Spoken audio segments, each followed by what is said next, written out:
It all begins on an administrator's computer where a presentation file for new employee training is selected. The file opens, bringing up a question about what kind of company Daydream actually is.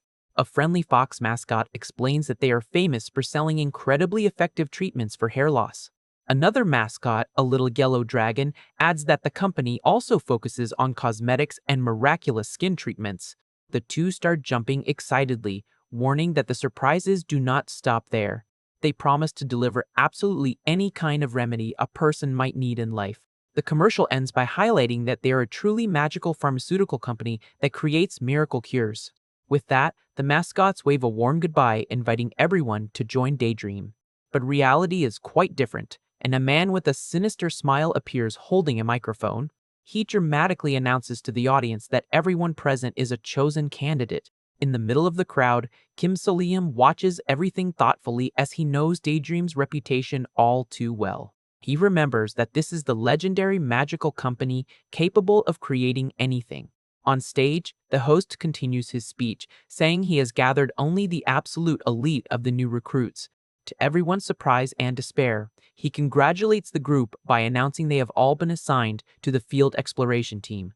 So-liam is in complete shock as he realizes he ended up in the absolute worst team in the company, known in the game as a completely doomed squad. The other recruits start whispering in confusion, wondering why a pharmaceutical company would need a team like that.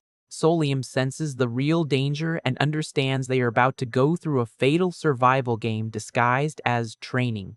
Terrified by the situation, he takes a step back with the firm intention of running away from there as soon as possible. But before anyone can react, the host announces there is one minor detail before the official hiring.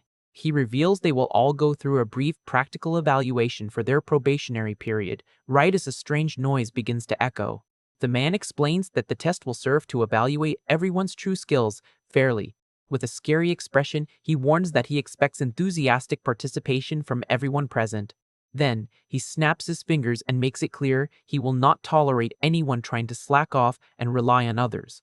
Suddenly, all the power in the auditorium goes out, leaving the new employees in complete darkness and wondering why the doors have locked shut. In the dark, people start apologizing for bumping into each other until someone notices a strange metallic sound of gears turning.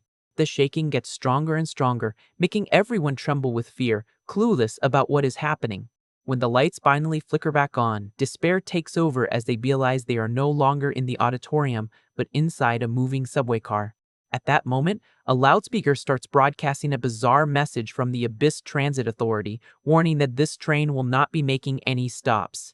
The cold voice of the system instructs everyone to listen carefully to the next announcements to ensure they reach their final destination safely. Startled, the candidates look around trying to figure out if this is some state-of-the-art virtual reality simulation.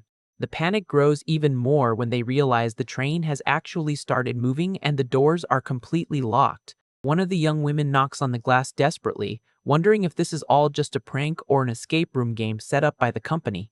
So-liam, however, knows very well that this is not advanced technology, much less a harmless joke. He looks down, feeling defeated, holding his identification badge. He deeply regrets that his highly anticipated hiring has turned into this tremendous and dangerous nightmare. Around him, it is total chaos, with the other new employees arguing and trying to find a way out of the train car.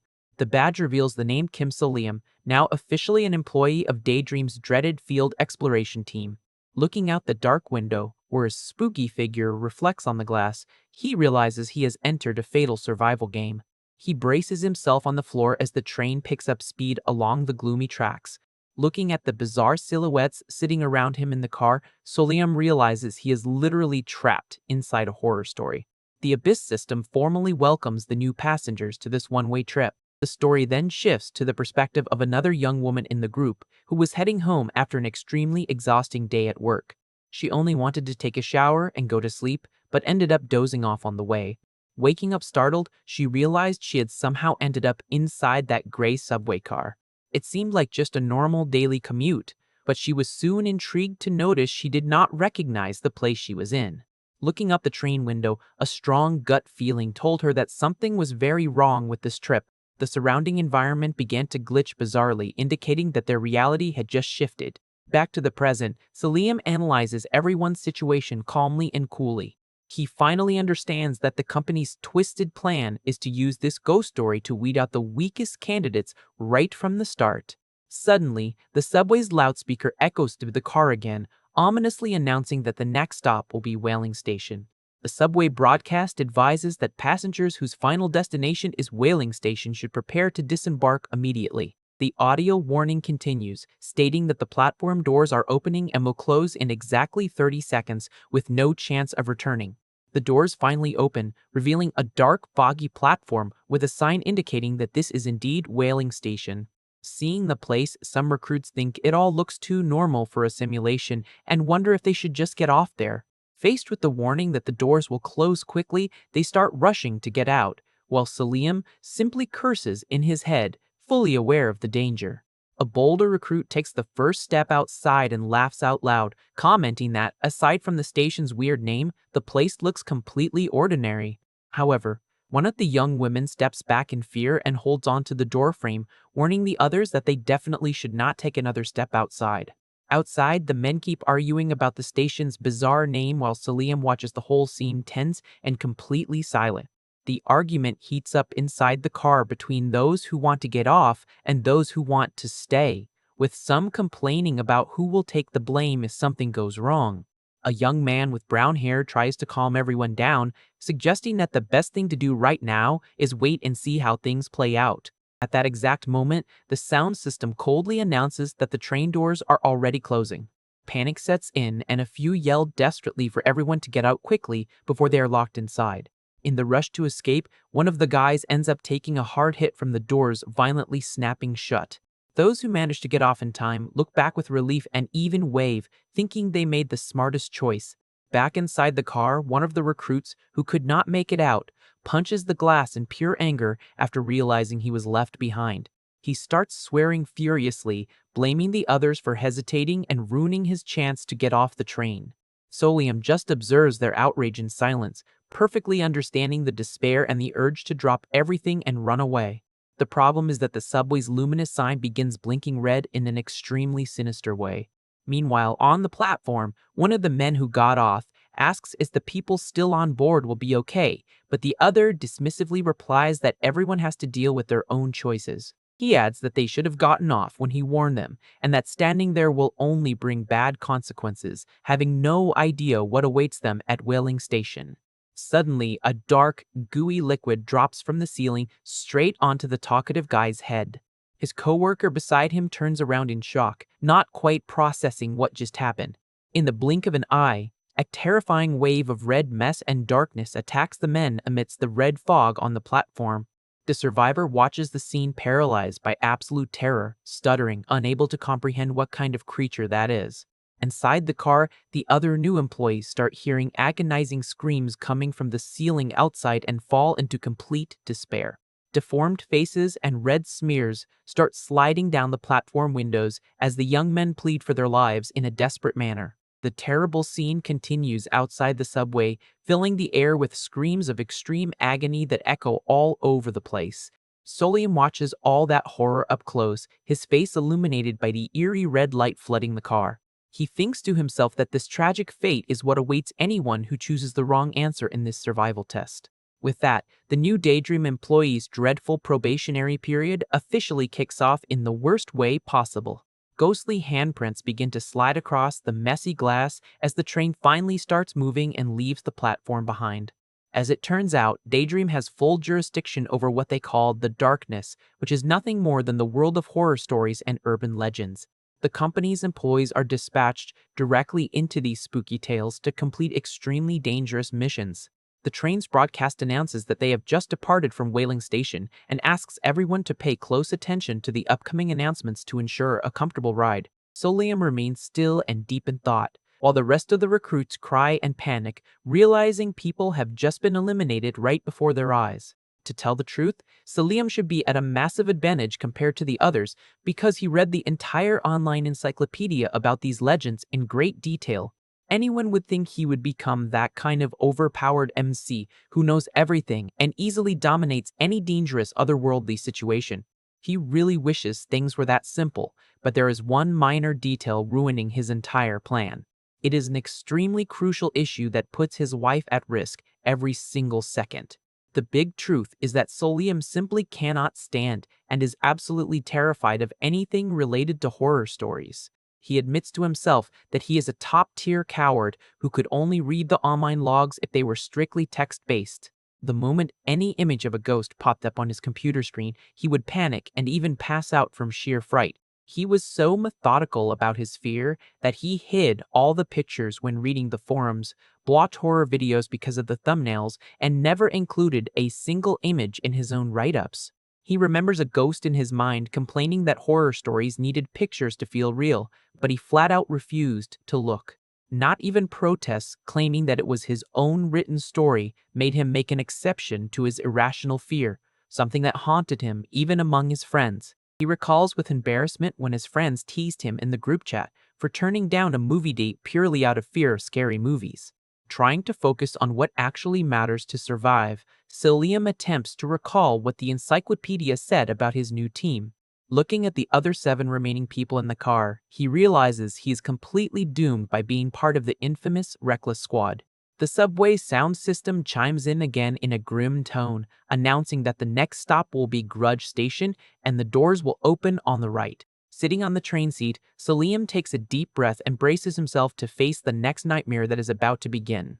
Solium feels utterly hopeless as the subway rattles, getting to the point of wishing something would just end it all quickly to stop the suffering. However, he suddenly feels something weird moving in his pocket and lets out a confused whisper. Pulling the mysterious object out, he sees a brightly glowing notebook with a notice stating it is the game's first place prize. He stares at the item in confusion, trying to wrap his head around how the collector's box from the exploration game ended up there with him. He quickly glances around the car to make sure he is the only one who can see that floating, glowing object. Meanwhile, the other recruits are too busy calming down a young woman who fell on the floor to pay any attention to him. Solium decides to keep his mouth shut and discreetly reaches out to touch the glowing notebook without drawing any attention.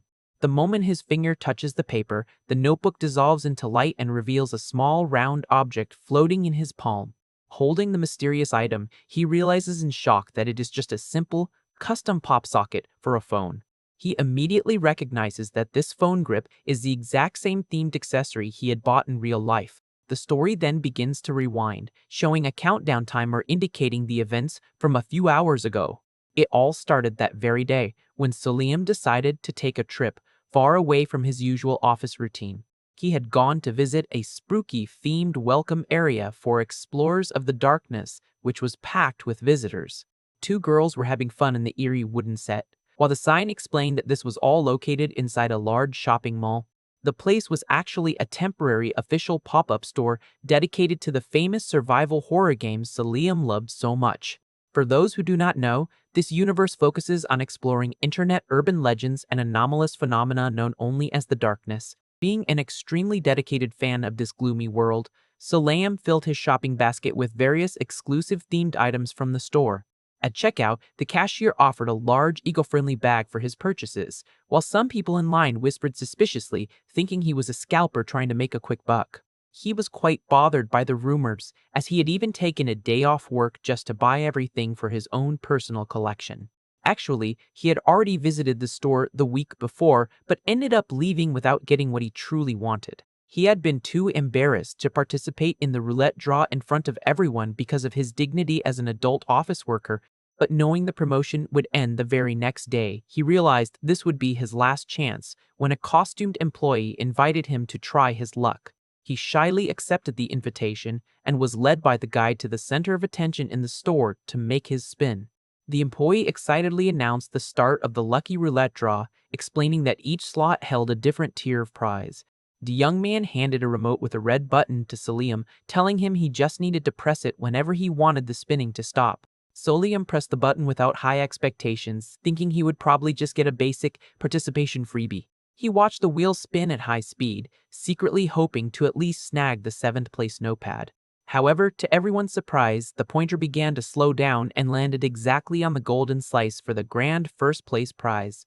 He stood completely frozen, unable to believe he had gotten so lucky on his very first try. The staff started clapping and making a huge scene, congratulating the young man for winning the ultimate prize of the day.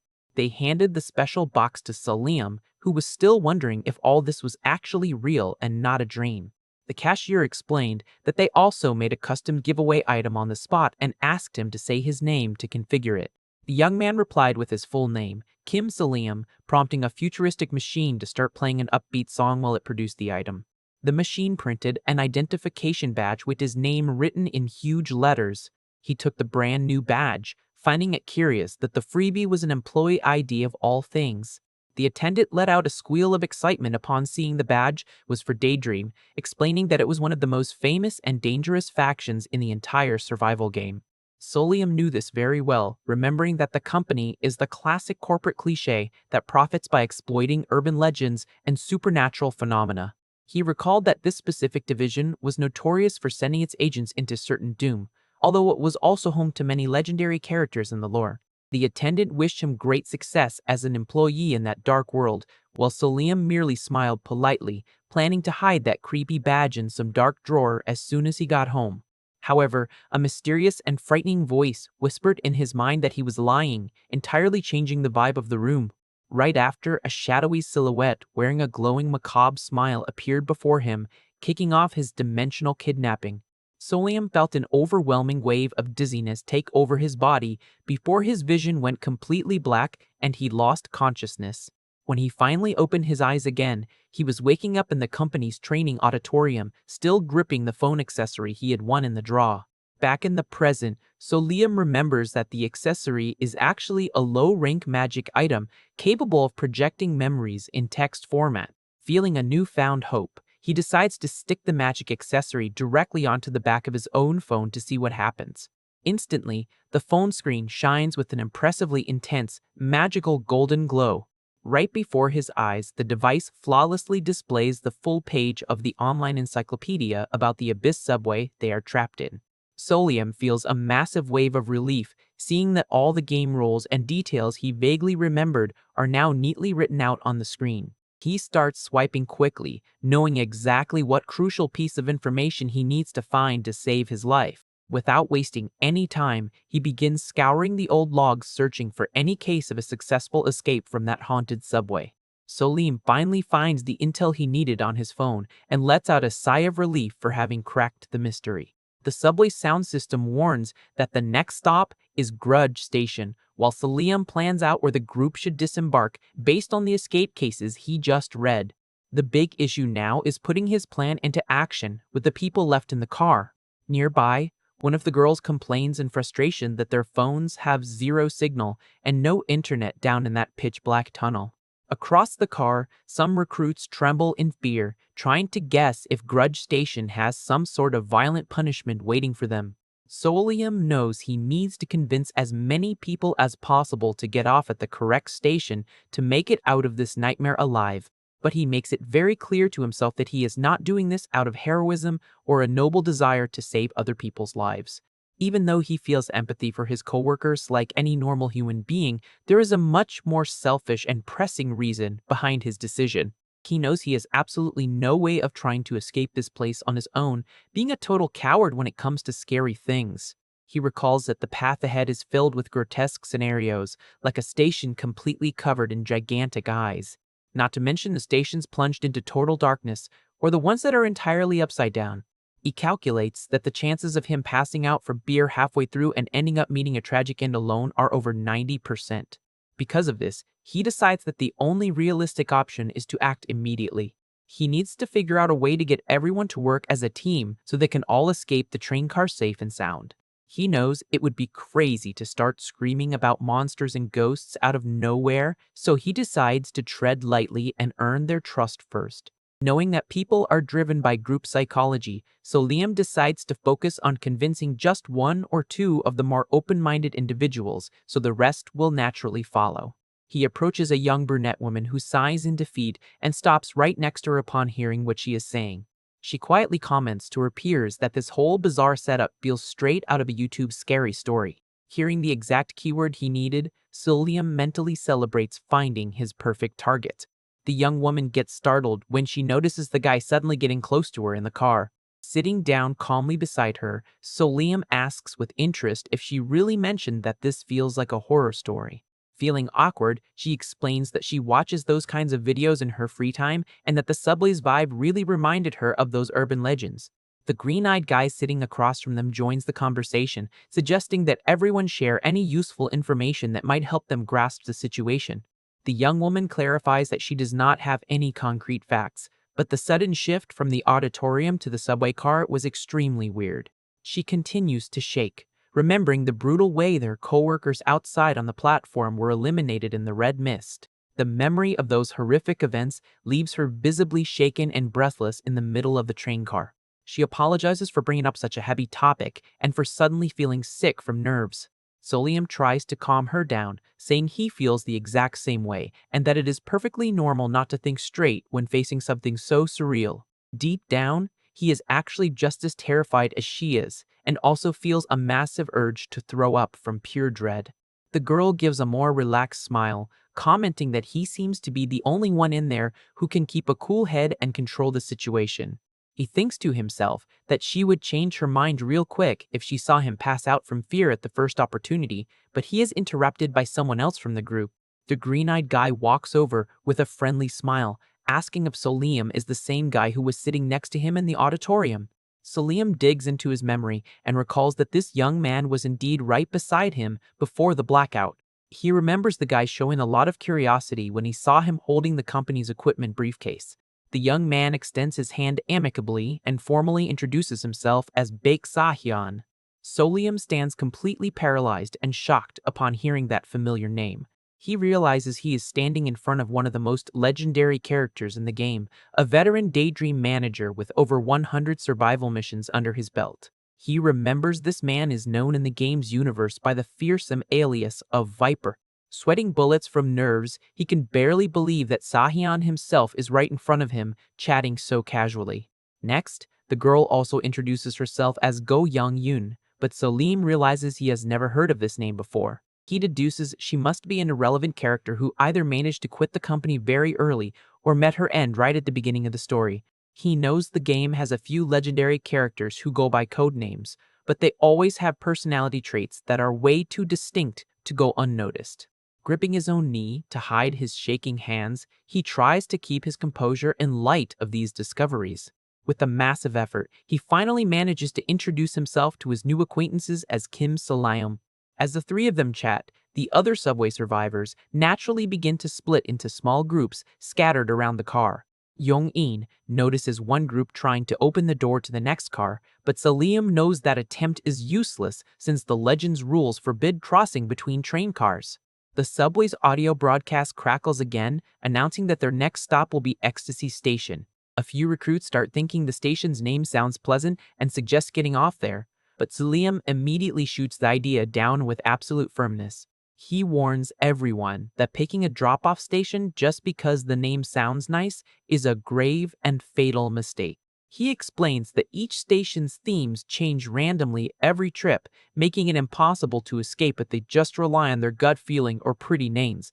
However, Salim knows it is possible to analyze the records and survival patterns of the people who have already gone through this trial. He reads on the wiki that in the 56 previous escape attempts, groups that chose stations named after colors, like Blue Station, made it out alive. On the flip side, the database reveals that stops named after human body parts, like Cochlea Station, have a terrifying track record. The historical log gruesomely confirms that all candidates who tried to get off at that organ-themed station ended up facing a tragic demise. The exact same pattern of absolute failure repeated when previous survivors pushed their luck at stops named after specific years, like 2026 Station. The game's survival report shows that the final outcome for those who chose these temporal stations was the inevitable elimination of the entire group. To Sulium's surprise, the only other category with a success rate was stations named after infamous criminals. Analyzing all the cases, he confidently concludes that there is absolutely zero correlation between a station name sounding positive and the group's actual chances of survival. At that moment, the subway doors open at Ecstasy Station, revealing a bright, clean, golden platform that fools the other recruits into believing the place is safe. So Liam falls into utter despair as he recognizes the trap, aware that he needs to keep the group together both to secure his own safety and to preserve his sanity. Just as one of the young women prepares to step onto the platform, so Liam quickly shoots his arm out and blocks her path. He stands firmly in front of the exit and seriously asks if she is absolutely certain about what she is doing. The girl is confused by the interruption, but Liam presses on, asking if she can guarantee that this shiny place is actually safe for landing. He turns to the other survivors and argues that everyone here agrees they are trapped inside a real-life horror urban legend. He appeals to the group's common sense, reminding them that in scary stories, things never end well for those who decide to act solely on intuition or positive vibes. He directly asked if they are really willing to gamble their own lives so carelessly without applying any logic or rational deduction. One of the more irritated recruits loses his temper and yells at Liam, telling him to get out of the way and complaining that the guy has only been spreading fear and negativity since the trip started. The man fumes, asking if Liam thinks this is some quiz show with hidden clues, and the young man calmly replies that yes, they were given a very clear clue. Pointing a finger upward, Liam firmly reveals that the crucial clue is in the subway's very own audio announcement. To everyone's shock, he explains that, right from the start, the announcements from this bizarre train's sound system have told nothing but the absolute truth. He recalls the initial message that thanked them for riding, but also made it crystal clear that this specific train would never make any stops along the way. Solium reinforces that the key to survival has always been focusing on and strictly following the instructions provided by the mysterious voice on the loudspeaker. He repeats the exact words of the announcement, which summoned only those passengers whose final destination was specifically Ecstasy Station to disembark. With a piercing look, he questions the group if any of them present truly consider that golden stop to be their final destination. A recruit stutters, trying to argue that ecstasy and happiness are the ultimate goals of human life, suggesting the name must mean something good. Solium cuts his logic off coldly, demanding to know if the guy actually views himself as a passenger holding a ticket for that final destination. The angry girl yells at him again, accusing Solium of meddling too much and asking if he will take the blame if they lose their chance to escape. Looking her straight in the eyes without flinching, Solium firmly replies that he will take responsibility for everyone. At that very second, the sound system warns that the doors are closing, leaving the recruits paralyzed while Solium figures he was already planning to get everyone out together anyway. He breathes a sigh of relief, seeing the doors lock shut, knowing no one can blame him for stopping them now, until someone lets out a scream of surprise in the car. One of the guys points at the window in horror, screaming that the occupants of the car ahead of them decided to get off onto the golden platform. Young-yoon asks shakily if the others will be okay, confessing she still refuses to believe this entire nightmare is real. Through the train window, they watch in dead silence as the candidates from the other car happily run across the shiny platform, while Solium regrets having to witness the horror that is about to unfold. The moment the first recruit steps onto the golden floor, his shoe immediately gets stuck in an extremely gooey substance. In seconds, the boiling liquid gold starts melting the guy's feet, and he lets out a blood-curdling scream of pure agony as he realizes it is a fatal golden trap. Despair takes over the platform as the candidates' bodies begin completely melting away in the golden acid, filling the air with horrific pleas for help. A wave of dissolved matter and liquid gold violently splatters against the subway windows, staining the glass with sheer terror. Cold as ever, the sound system's voice announces that the train is departing from X station and resuming its journey. Inside the cabin, the survivors watch the gruesome melting spectacle in pure shock and utter silence. Completely panicked, the aggressive girl desperately grabs Liam by his suit, reminding him he promised to take responsibility for their lives. Another recruit clings to his back, sweating cold, begging for a guarantee that the guy actually knows how to lead them to safety. Liam replies yes, with a serious expression, even though on the inside he is trembling with panic and feels like he will kick the bucket from pure stress before the game even ends. To his surprise, the highly skilled Baek Se-hyun smiles and respectfully comments that the young man is truly incredible. Se-hyun praises his courage, saying people with that kind of determination are rare these days, and that he is really rooting for Solium's promise to work out. Solium takes the opening to ask if Se-hyun has a preferred station to get off at, but the guy acts surprised and answers that he does not understand much about these kinds of mysteries. Solian concludes that, since Sahyun is a future elite agent, he will definitely survive this test, so he decides to keep a very close eye on his moves from now on. The subway broadcast interrupts his thoughts, warning that the train is entering a sharp curve section and everyone must remain seated to avoid accidents. Solium quickly orders everyone to take a seat, and the group immediately complies, sitting side by side in a tense mood. Suddenly, a commotion breaks out in the neighboring car and the passengers start violently fighting each other, completely ignoring the system's warning to stay seated. The survivors in Salim's car scream desperately through the glass for the others to sit down at once, but Salim looks away, knowing it is already too late to save them. Tension fills the car as the subway enters a dangerous curve section, causing the lights to abruptly go out amidst desperate screams and the sound of violent impacts coming from outside. Shortly after, the sound system calmly announces that passengers can now safely stand up, completely ignoring the fact that the train windows are completely covered in thick smears of red. The recruits fall into absolute panic upon realizing the tragedy, with the passengers in the next car happen exactly as the warning had cautioned, with some desperately begging to get out of there as fast as possible. Solium understands that the audio announcements are their only real lifeline to survive in that place, though he is horrified by the brutality of the situation and tries his best to focus on keeping the others calm. However, the peace lasts a very short time as the Abyss Transit sound system begins crackling again to broadcast a new announcement, frightening the already exhausted survivors. The eerie broadcast notifies all surviving passengers that a new lost item has been registered on the train. The bizarre announcement advises that whoever is in possession of this lost item must disembark at the next station and hand it over to the platform staff, making Salim instantly realize this is a golden opportunity to escape. The loudspeaker continues the message, explaining that the bearer of this mysterious object will be allowed to safely leave the train, preparing to reveal what the current lost item is. The mysterious subway voice begins describing that the valuable object specifically belongs to a man in his 20s. To everyone's shock, the announcement grimly specifies that the lost item is, in fact, the right eyeball of an adult male with type A blood. The sound system repeats the bizarre description of the young man's eye with type A blood and reinforces the instruction that the bearer of the organ must get off at the next stop to secure a safe release. Solium is incredibly surprised to confirm that this bizarre situation is exactly one of the classic escape scenarios documented in the game's extra logs. Digging into his memory, he recalls that this lost item announcement acts as an unconditional pass, guaranteeing immediate exit from the station for whoever manages to deliver the demanded object. However, he also knows that only one single person can escape using this delivery method, causing the survivors in the car to start glancing at each other suspiciously as they try to decipher who fits that description. Solium begins to ponder if he should simply ignore this warning and let the chance slip by, since everyone in the group could survive if they just got off at the right station at the planned time.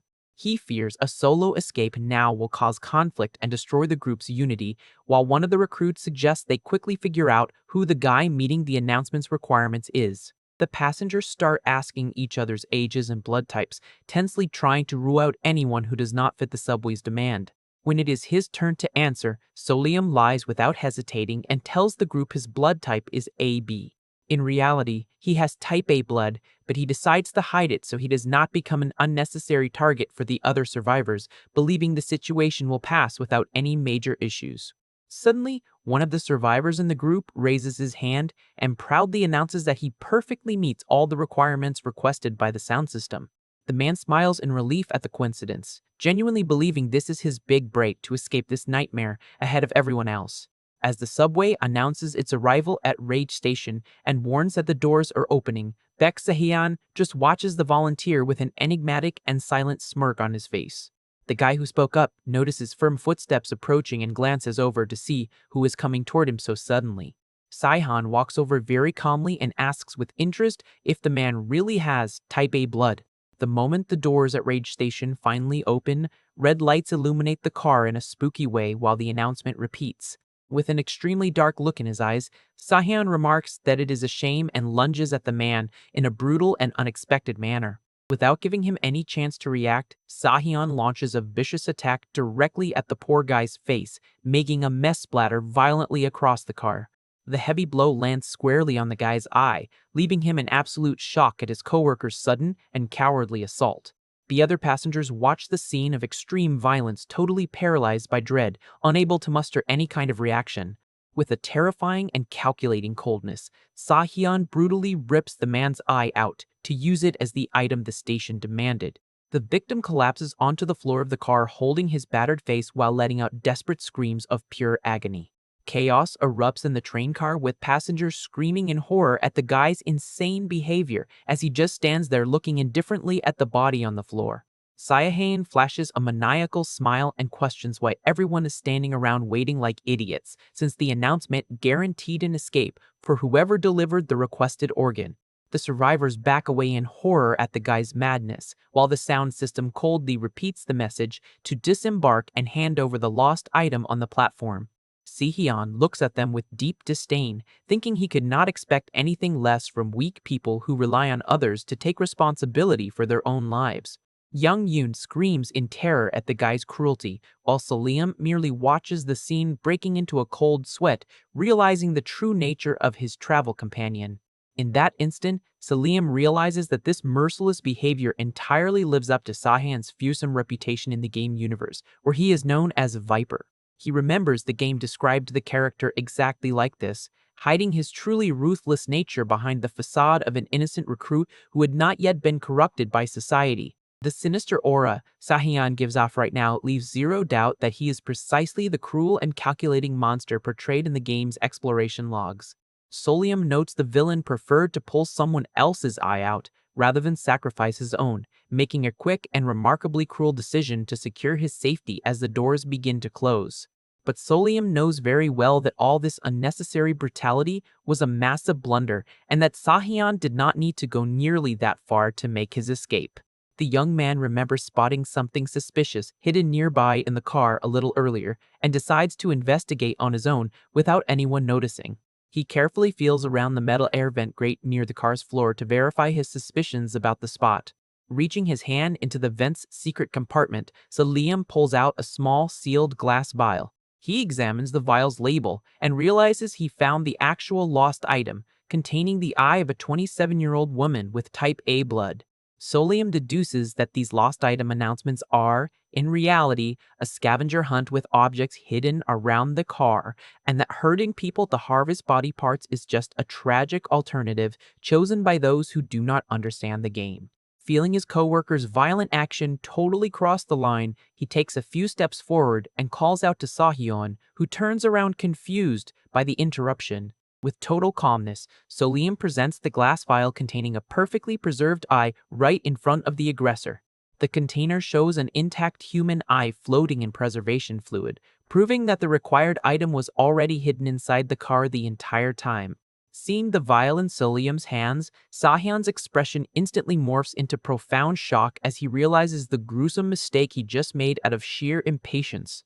Sahyun is utterly stunned seeing Salim holding the vial with the preserved eye, while the train's sound system instructs the passengers who disembarked to wait on the platform. The broadcast ominously advises that station staff will soon provide assistance right at the exact moment multiple gigantic needles begin to surround the young man in the darkness. The mysterious voice sarcastically thanks Sahyun for his cooperation as his expression twists into pure dread watching the sharp points zero in on his face. Without any mercy, the mechanical needles brutally attack Sahyun on the platform while the system coldly announces that the lost item was successfully delivered. Inside the train, the survivors listen to the screams echoing outside, making Salim think in silence that absolutely no one in there feels sorry for the selfish guy's terrible fate. Young-un worriedly checks on the other recruit's injured eye and asks if Solium happens to have any medical background.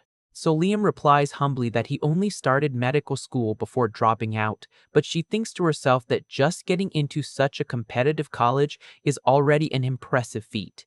When the subway announces the doors are opening, all the survivors stare intently at Solium as if expecting him to decide whether they should get off there or not. Young-in approaches him shyly and asks if he is not feeling completely overwhelmed by all that responsibility. She apologizes for everyone depending on him so desperately purely out of fear, unaware that Salim himself is also terrified on the inside and is using this leadership as a protective shield. The girl remarks that she has been thinking a lot about his explanation regarding the mysterious final destination mentioned over the subway speakers. She shares her theory that if the final destination of any human being is inevitably their fateful end, perhaps the train was asking for something related to that. Solium listens closely in silence as she expands on the thought that the logical conclusion to all life is indeed its final breath. She explains she considered suggesting they get off if a station with a similar name popped up, but she worried the others would think she was just wishing for the group's demise. Impressed by her intelligence, Salim breaks into a warm smile and praises Young Yoon's deduction, leaving her visibly flushed from the sudden compliment. Young Yoon feels confused and curious when she notices the confident look on the guy, who seems to have already cracked the whole riddle. Solium maintains a firm and secure posture beside her, showing he already knows exactly what to do next to get them out of there. He turns with a calm smile and asks her what exactly the word destiny means in a standard dictionary. Faced with the announcement that P Station is the next stop, Solium explains that the theme of this weird train is extremely intuitive and heavily relies on the literal meaning of words. He brings up the train's basic survival rules, pointing out that their safety is entirely guaranteed as long as they follow the instructions to the letter. Solium explains that even the terrible fates of the people who got off at the wrong stops followed this exact same intuitive and literal logic from the urban legend. He concludes that the destination mentioned actually refers to something the passenger does not currently possess in their present self, meaning a trait they lack. To prove his point, he brings up the case of Blue Station, where only people who possessed absolutely zero objects of that color managed to walk away unharmed. He also references the station named after a famous lawbreaker, from which the group successfully escaped smoothly precisely because none of them were actual criminals. Keeping this simple logic in mind, Solium deduces that since the current theme of the stations is human emotions, they need to find an emotion that none of them are feeling at the moment. The sound system announces their arrival at P Station, leaving the survivors in the car extremely tense as the train slows down. Solium walks decisively toward the exit and firmly states that this stop is the ideal escape route for all of them. Flashing a confident smile, he turns to the recruits and firmly declares that this is exactly where they are going to get off the train. He reasons that all people experience basic emotions like joy, anger, and sadness throughout their daily lives. Therefore, it would be almost impossible to find a common emotion that none of the survivors present in the car possessed at that exact moment. However, Solium realizes there is one single perfect exception to that complex emotional rule within this horror scenario. The loudspeakers confirm that the next stop is Taepyeong Station, better known as P Station, signaling that the doors on the right side are about to open. Solium remembers that the literal meaning of peace is a state of mind completely free from worries and anxiety, something biologically impossible for any human being to fully achieve. He concludes that this absolute peace becomes even more impossible to exist in the heart of any person trapped in the middle of such a terrifying survival game. Taking the lead, Salim approaches the injured man on the floor and offers friendly support to help him up and walk. The man accepts the help, touched, and stutters his thanks to Solium, while the other survivors line up right behind them, ready to disembark. Seeing everyone following his steps without any hesitation, Solium realizes he has fully assumed leadership of the group, and there is no turning back now. But as he looks toward the exit, he is met with a ghastly scene on the platform that seems to contradict the whole concept of peace at that station. The recruits' faces turn pale instantly when they come face to face with the horror waiting for them right outside the car. Confronted with a literal mess of battered bodies scattered across the platform, panic resurfaces in the group as they start screaming and questioning if this terrifying place is really the right answer. Feeling cold sweat dripping down his face, Salim falls into total despair, having no idea how he will convince these people to step into that human butcher shop when even he lacks the courage to get out. Suddenly, Yangun steps up with sheer determination, raises her hand, and yells for all the survivors to step off the train without hesitating. She speaks passionately, reminding them that Salim is the only one here who showed certainty in his choices and kept a cool head while everyone else cried from fear. The girl points out that, unlike those who acted selfishly and violently to save their own skin, Solium went out of his way to protect and carry the entire group this far. She fervently declares that if they have to trust their lives to anyone in this situation, she would rather blindly follow the decisions of a genuinely good person. Showing impressive courage, Yong-eun is the first to take the decisive step and set foot on the stained platform. Without looking back, the young woman walks resolutely through Peace Station's terrifying scenery, leading the way for the rest of the group. She starts running across the empty platform and yells at the top of her lungs for anyone still scared inside the train to get off immediately. Seeing a girl waving and promising the place is safe, the injured man turns to Selim with a visibly relieved look. With a sincere smile on his face despite the pain, the injured guy states he also fully trusts Selim and is ready to follow him to the very end. Even paralyzed by dread, Selim ends up getting nudged by the wounded recruit, encouraging him to keep moving, making the guy realize with embarrassment that he was actually the most scared person in the group. Swallowing his own fear, he silently nods and decides to take the first definitive step out of the car. Verifying that all the survivors made it off the train safely, Yong-eun tries to soothe the group by saying they have finally reached a safe spot. They start climbing the stairs, stepping over the messy marks on the ground, trying to focus solely on the comforting feeling of finally leaving the underground. The sound of footsteps echoes through the dark tunnel, its walls covered in dozens of mysterious charms and yellow paper slips. At the top of the staircase, the group spots an old, rusty sign pointing the way to the final exit. The instant they walk through the door, bright lights snap on suddenly, and an enthusiastic voice on the loudspeaker congratulates the new company employees. Solium blinks his eyes lightly to adjust to the sudden brightness, trying to grasp what is happening around him. Sitting in a chair with an eye patch, Baeksekian begins counting the survivors who returned from the gruesome test.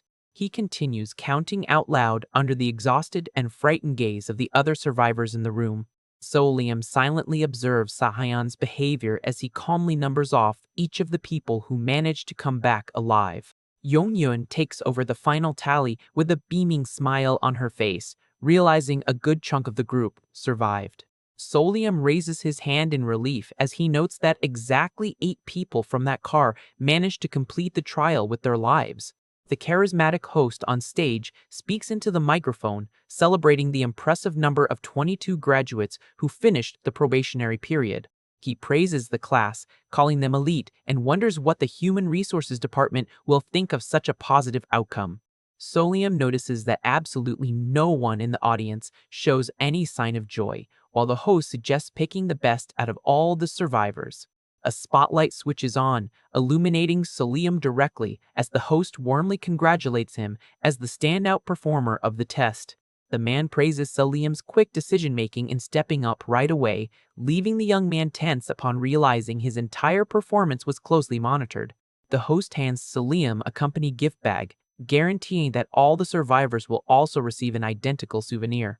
Solium opens the bag curiously and starts unwrapping the mysterious corporate gift. The man leans in and whispers for Solium to take a real good look at the package's contents, leaving the young guy puzzled by the mystery. Next, the host calls up the other standout, Baek Sahyeon, making Solium shift his attention to see the injured co-worker's reaction.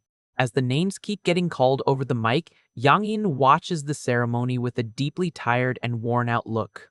Sitting further away, Sahayan clutches his bag with a dark smirk that reveals his disturbed personality following the loss of his eye. Solium figures the survivors from the other cars seem to have gone through different temporal trials inside that same urban legend.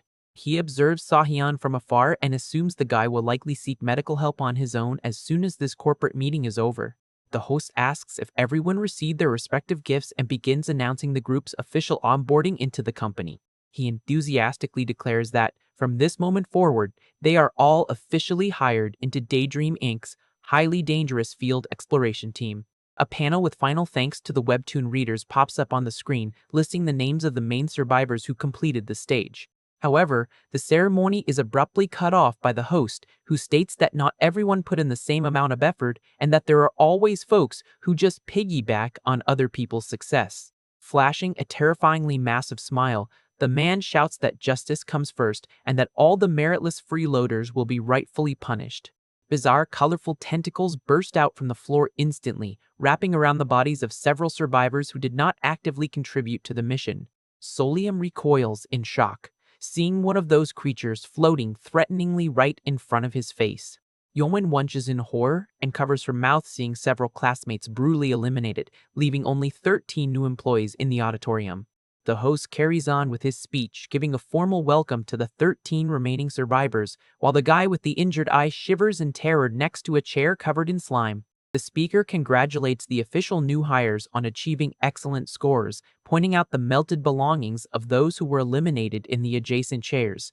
Desperate from the horror she just witnessed, one of the survivors raises a shaking hand and asks to resign immediately from this insane job. The host acts surprised and asks why she wants to give up such a great gig before even hearing about the incredible perks the company offers. Young Yoon asks fearfully if her resignation request will be processed safely after hearing the benefits, and the man confirms there will be zero penalties for anyone wanting to quit.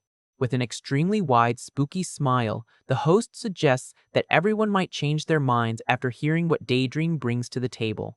Under Salim's suspicious gaze, the speaker announces it is time to present the company's biggest and most coveted corporate perk.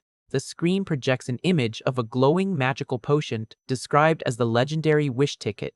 The host hypes up the greatness of the pharmaceutical corporation, proudly claiming their technology is so advanced they even created the ultimate cure for baldness. The man snaps his white-gloved fingers and claims they have a product that exceeds any human expectation. He officially introduces the magical potion, capable of granting absolutely any wish to whoever consumes it. To prove it is not just false advertising, the host decides to do a live demonstration using his own daily potion. He removes the cork from the vial with ease, preparing to drink the glowing liquid right in front of the new hires. In the audience, the recruits whisper suspiciously among themselves about the legitimacy of such a miracle cure and what this weird guy's true wish could be. The instant the host takes the medicine, a bright magical smoke begins to impressively envelop the top of his head. He lets out a sigh of relief and proudly shows off his flawless, voluminous new head of hair, leaving everyone amazed at the true power of the wish ticket. Astonishment washes over the crowd as they realize the wish ticket is so incredibly powerful it can even turn back time itself. The host details that the field exploration team consistently gets excellent performance reviews, which allows its members to earn these tickets twice as fast as any other employee. He proudly highlights that the 10 employees who secured these tickets the fastest in corporate history all belong to that very same dangerous division. Solium understands that the host's enticing promise is just a very clever persuasion tactic to manipulate the new recruits. The young man reflects that the amount of casualties occurring during these missions likely vastly outnumbers the lucky survivors who actually secure the reward. But, despite the absurd risks, he knows very well that this ridiculous promise is neither a scam nor a fake. After all, everyone present saw with their own two eyes that people can actually earn the miraculous wish tickets through their work. Solium realizes the tense silence hanging in the auditorium right now is, in fact, the calm before a massive storm. Suddenly, a recruit with long brown hair raises his hand hesitantly and asks if the ticket would be able to bring someone back from the departed. Seeing the guy's visible desperation, the host thinks to himself that he already has a standard response queued up for that frequent type of question. The host gestures dramatically on stage and solemnly states that saying it is impossible would be the expected answer from him. He clenches his fist enthusiastically and adds that this denial is exactly what everyone expects him to say to bring their hopes down.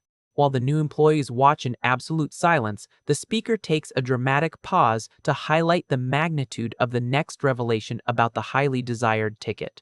With a confident smile, he guarantees the miracle potion holds the absolute power to grant any wish the bearer holds in their heart, leaving Solium deep in thought.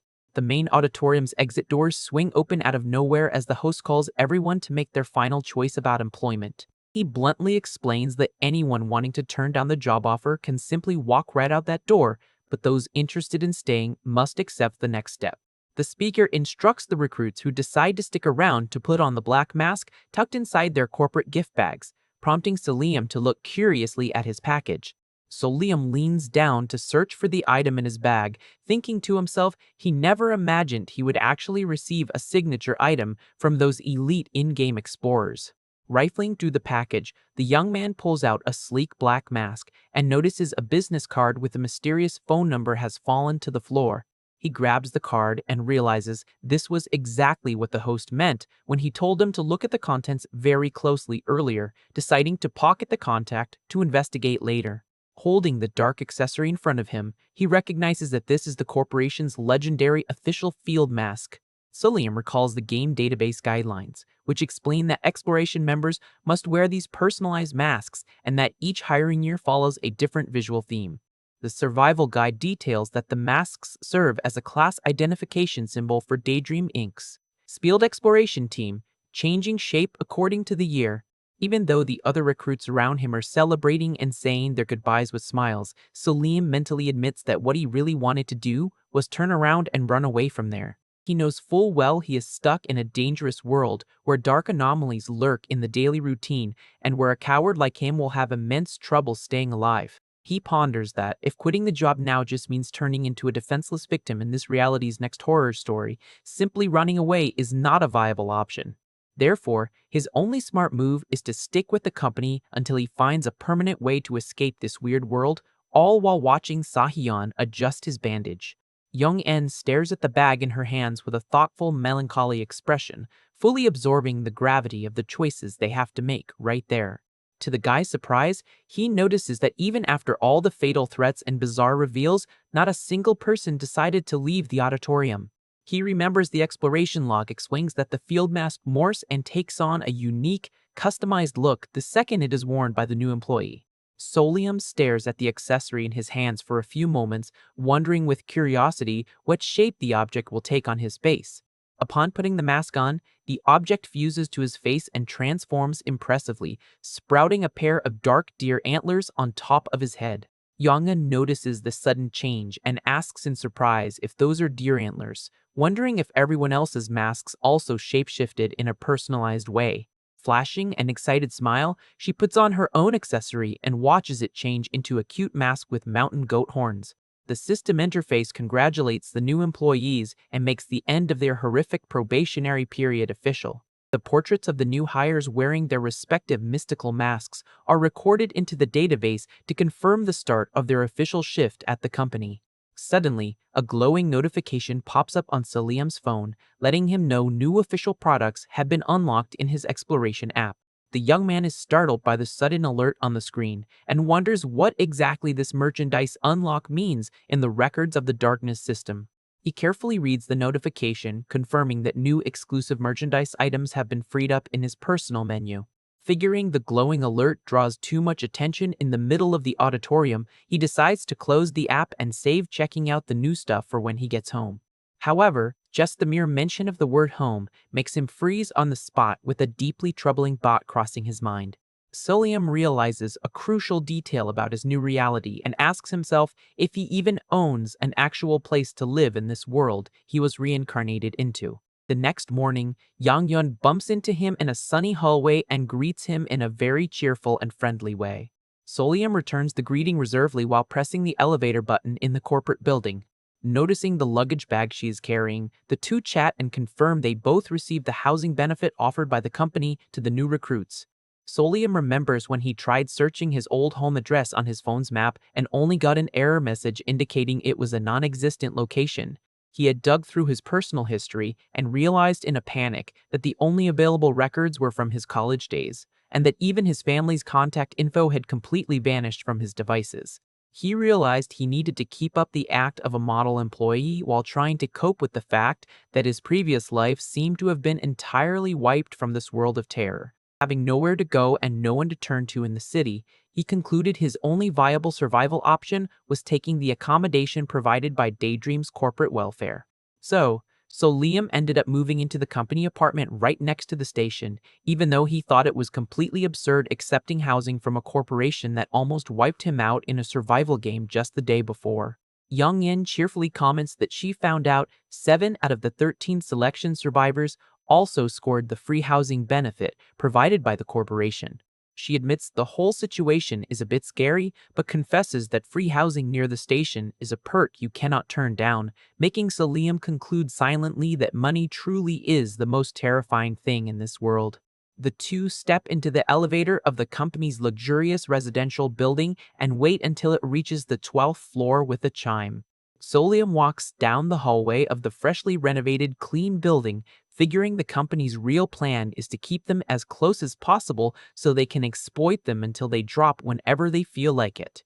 However, the young man quickly realizes there is a massive roommate issue the second he opens his apartment door and spots someone already settled into the kitchen. To his absolute despair, the guy sitting casually at the counter scrolling on his phone is none other than the aggressive Baek Sehyeon, now sporting an eye patch. Solium freezes instantly at the apartment entrance, staring at his new coworker with a completely deadpan, motionless expression. He can hardly believe the irony of fate upon confirming his new roommate in this corporate housing is precisely the most dangerous and unstable person in the group. In a comical bonus moment, the recruits ponder whether the wish ticket could even multiply the number of wishes available to its owner. Back to the reality of the apartment, an extremely awkward and tense silence fills the room while Sehyeon stays glued to his phone screen. Solium stands frozen near the front door holding his gift bag, carefully calculating how to handle this highly uncomfortable situation. He notes that Sehyeon's eye injuries have already been completely treated by the company's advanced medical tech, concluding there is zero reason for them to interact just because they share a roof. Solium decides the best thing to do is head straight to his private bedroom, but he is interrupted when Sehyeon calls out to him harshly from behind. The guy stops in his tracks midway down the hall and turns his head slightly to hear what his roommate has to say. He eyes Sehyeon sideways with a cold, suspicious glare, waiting for this uncomfortable conversation to kick off. Sehyeon spins his chair around with a cynical, mocking smirk on his lips just to test the young guy's reactions. The villain makes a sarcastic remark, claiming Solium must be a total psychopath for finding it amusing to sit back and watch their coworker get his eye torn out on the train. Solium remains completely silent, soaking in the guy's bitter taunt without showing a single sign of weakness or irritation. Sehyeon gets up and slowly walks towards him, trying to intimidate him and drag out some kind of defensive reaction.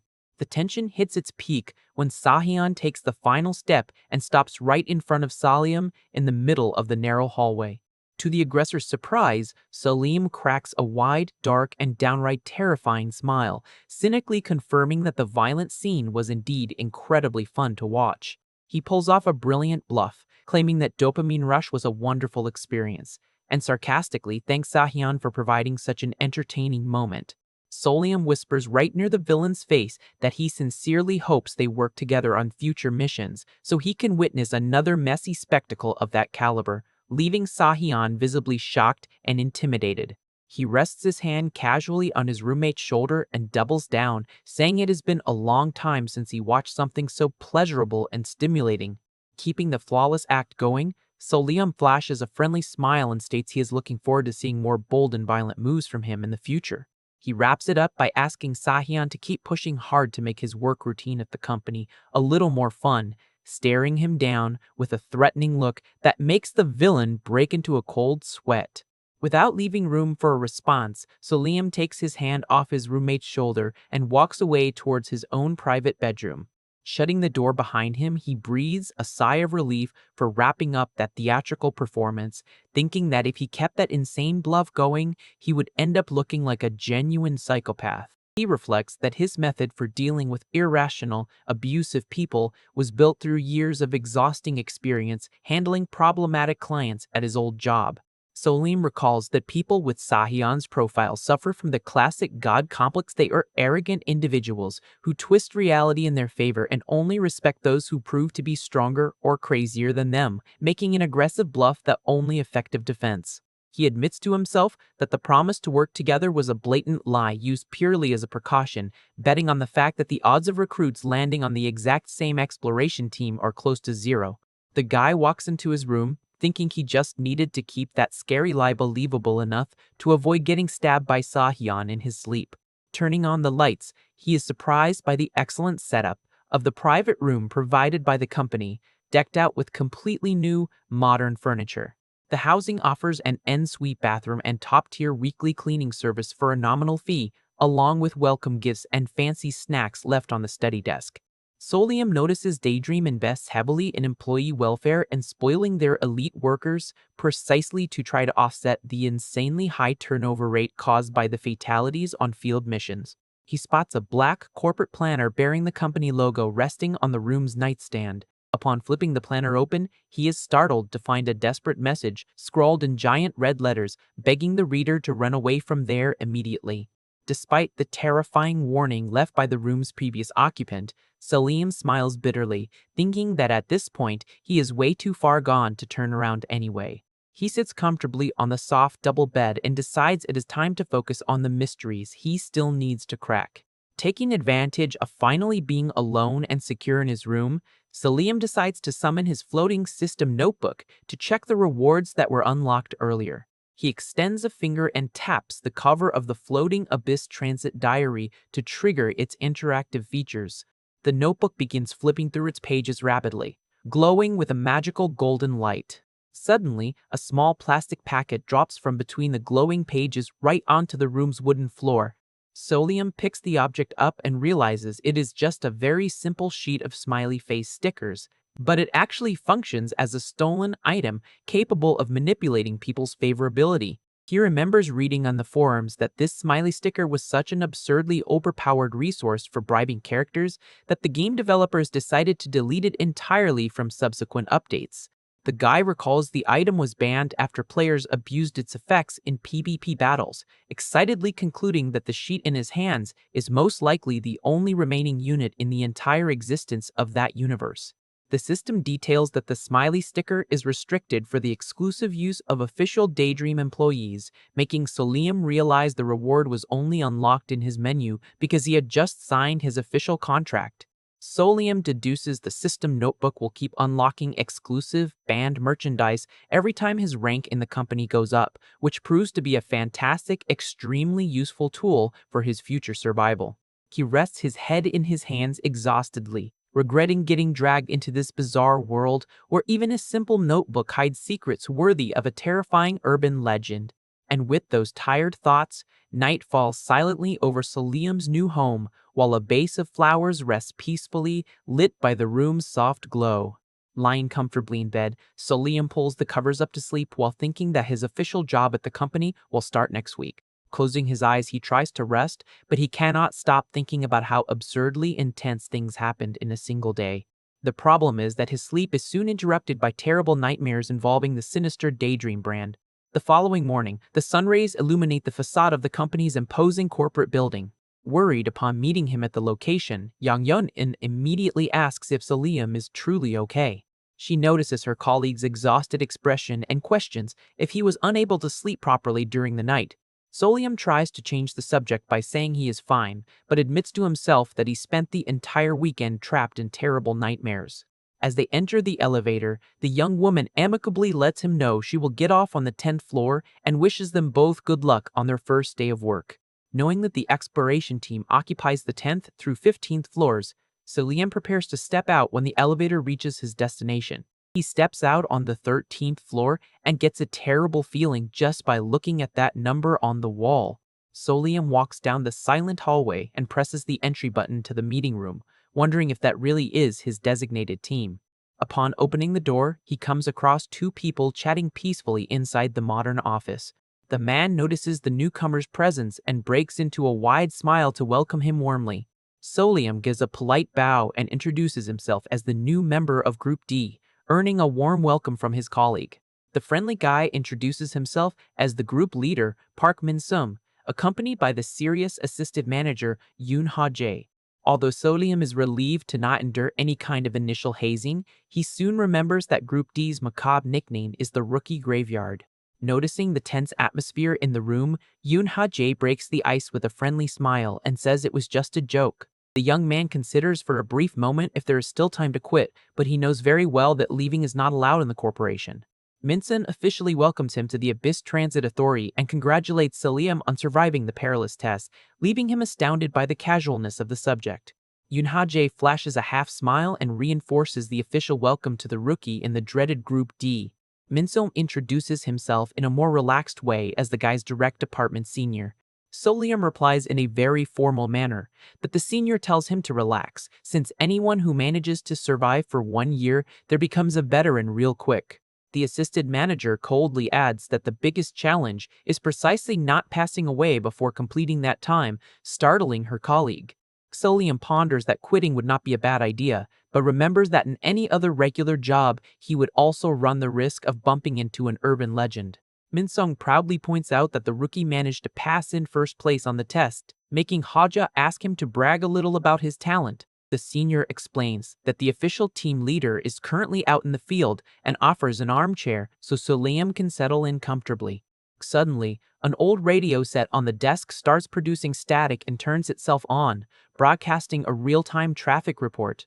The announcer states that the weather in the city of Seoul is clear and that the traffic is flowing peacefully. However, the reality outside is a chaotic storm full of furious drivers arguing in the middle of a severe traffic jam. Solium looks at the device in surprise, immediately noticing that weather forecast has absolutely nothing to do with reality. He concludes that the radio itself is an active urban legend, which soon catches the attention of his superiors. Minsom steps closer to turn off the device, surprised by the new employee's quick thinking. He praises Solium's sharpness, jokingly saying that the rookie is fast enough to seem like a phantom. The senior clarifies that the radio is a relatively safe Twilight-class urban legend used solely to predict daily fortunes through traffic. Solium remains silent upon hearing this new information, trying to process the company's bizarre classification rules. Minsong points at him, joking that he must think this whole explanation is super nerdy, but the guy calmly denies it. With a smile on his face, the senior colleague hands a tablet over to Solium so he can watch a special orientation video. The video starts with heavy static and displays a blue warning screen about Daydream's internal training guidelines. Right after, the animated title of the instructional video appears, aimed specifically at the new hires of the exploration team. Two cute and colorful mascots appear on the screen in a very cheerful way, welcoming the Dream Build employees. The animation asks a simple question about what kind of company Daydream is, promising to explain everything in a very practical way. The video shows that the corporation basically produces any medicine people might need, creating true magical elixirs. The narration explains that supernatural phenomena keep popping up in modern society and that real urban legends are everywhere. The animation gives examples of these legends by citing classic tales, such as the fan that takes lives and the mysterious non-existent floor in elevators. It also mentions the famous legend of the Red Mask, in addition to several other spooky tales that haunt the popular imagination. The big reveal of the video is that Daydream is responsible for managing and containing all these urban anomalies. The corporation extracts the valuable dream dew from these legends to manufacture magical potions capable of granting wishes. One of the mascots asks about this dream dew, and the other replies that it is the company's most precious resource, gathered by amazing people. These amazing people are the brave warriors of the exploration team, making Solium look suspiciously and wonder what genre that bizarre video even belongs to. The video ends with a lot of cartoony action, urging the new employees to watch the courageous and brilliant work of the field team. Solium realizes that the company sugar-coated spooky stories with cute mascots and friendly names to mask Daydream's true and sinister nature. Deep down, it is a secret organization focused on manufacturing and commercializing extremely powerful transcendental potions. Utilizing the dream dew extracted from the apparitions, they manage to produce anything from miraculous cures to the highly coveted elixir of eternal life. These elixirs are so absurdly powerful that they even distort reality itself, raising the question of who the buyers of such items would be. As expected, the main clients are influential politicians and high society members, proving that everything there is nothing more than a huge corporate business. The corporate video concludes by rallying the employees to grab their dew collectors and march fearlessly into the darkness. Minson asks what he thought of the material, and Solium replies in a reserved manner that he found the presentation quite impressive. The senior reassures the guy by explaining that, although they deal with scary urban legends, there are detailed response manuals to ensure their safety. He adds that the company refers to these anomalies simply as darknesses, making Solium find the term even weirder and more cringeworthy to outsiders. Next, the senior stands up and assumes that the rookie has already managed to absorb the basics contained in the instructions. With a confident smile on his face, Min Song asks if the young man already feels ready to carry out his very first field exploration. Solium stares at the senior, completely shocked by such a sudden proposal. The guy can barely believe he will be sent on a perilous mission right on his first official day of work at the company. Min Sung checks the information on his tablet and lets him know that the task for that afternoon will just be a light exploration of low difficulty. Yoonhae Jae approaches and places a small cylindrical metal device into Solium's hands. She warns him to be extremely careful not to lose the Dream Dew collector, comparing the loss of the item to misplacing a military ammunition casing. The assistant manager reminds him that it is essential to wear the mask before coming into contact with any darkness and asks to see his accessory. Solium takes out his custom black deer antler mask and shows it to his new companions. The seniors observe the object curiously and start debating whether the shape resembles more a common deer or a wild roe deer. Minson decides that the mask represents a roe deer because it is theoretically a stronger animal, leaving Solium quite confused by that line of reasoning. After putting the mask on his face, Solium is instructed by his senior to pay attention to a new informational screen. He looks at an internet forum post discussing a hypothetical challenge involving a large sum of money. The post proposes playing tag with a ghost for 3 days inside an isolated convenience store to win 20 million won.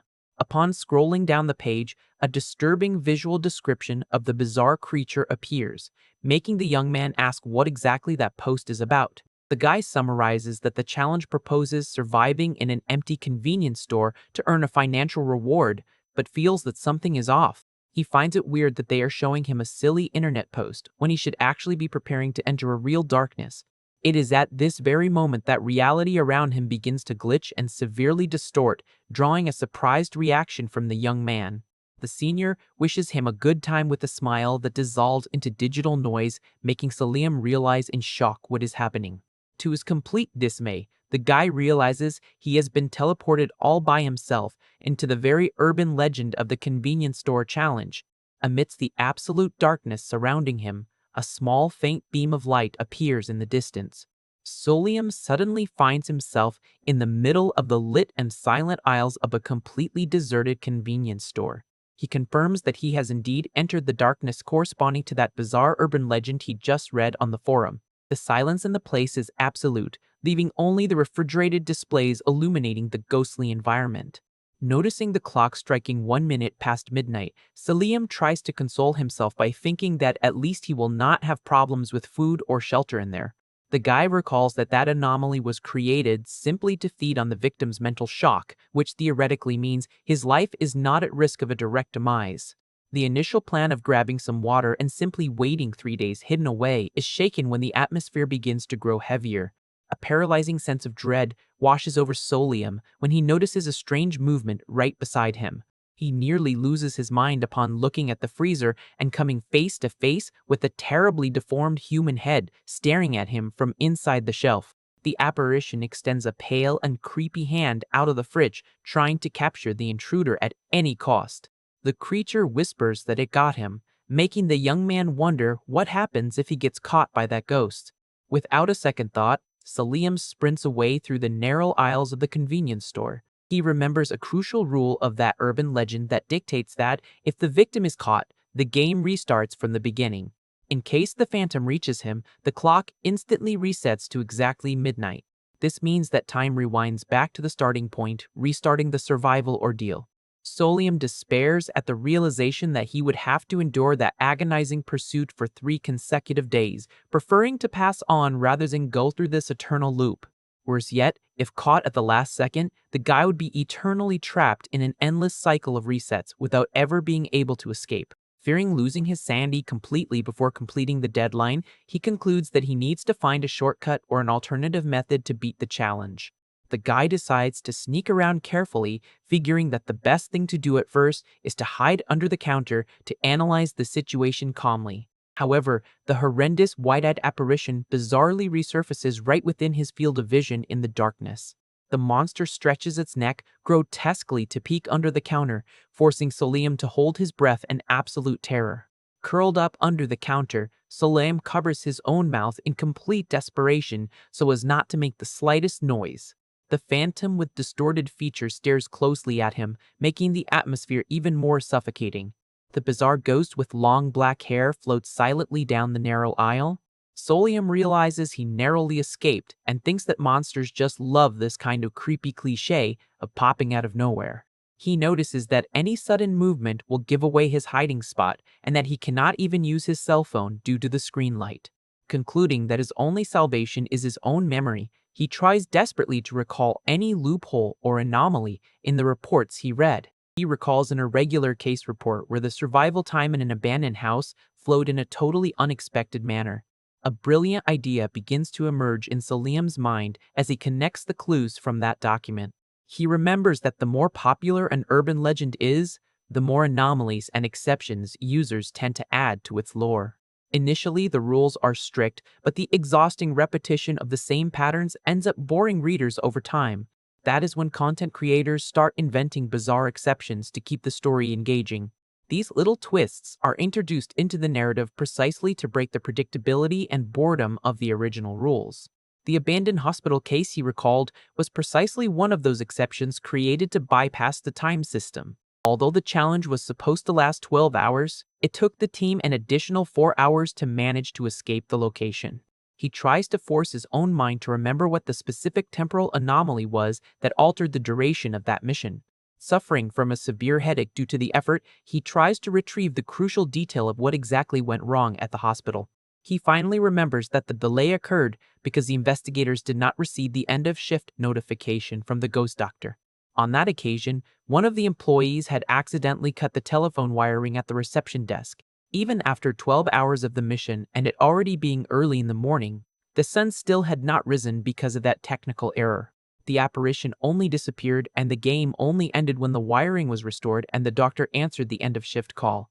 Solium concludes that, although the time of that legend was extended, this error reveals a valuable secret about how the darknesses operate. This proves the existence of specific triggers that can force the immediate conclusion of a time-based urban legend.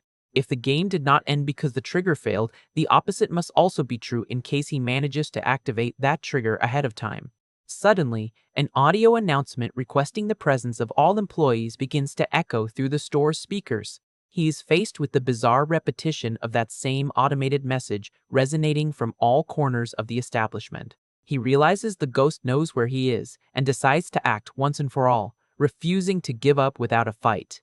Knowing that the phantom is probably waiting for him right in front of the counter, Solium plans his next move. He calculates that if he manages to sneakily slide around the side, he will have a real chance of escaping the creature.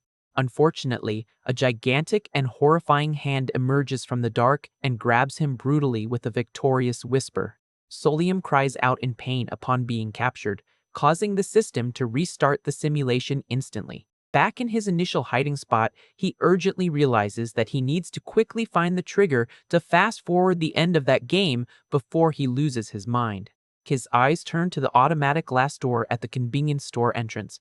Upon seeing the digital panel reading midnight on April 4th, he devises a strategy to simulate the passing of the 3 days. He begins to ask himself what exactly changes in a store after 3 days and considers the arrival of new merchandise. Finding the idea of new products too complex to simulate, he looks for something much simpler and straightforward to find on the shelves. He suddenly widens his eyes as he realizes that the most obvious answer lies in the expiration dates of the food.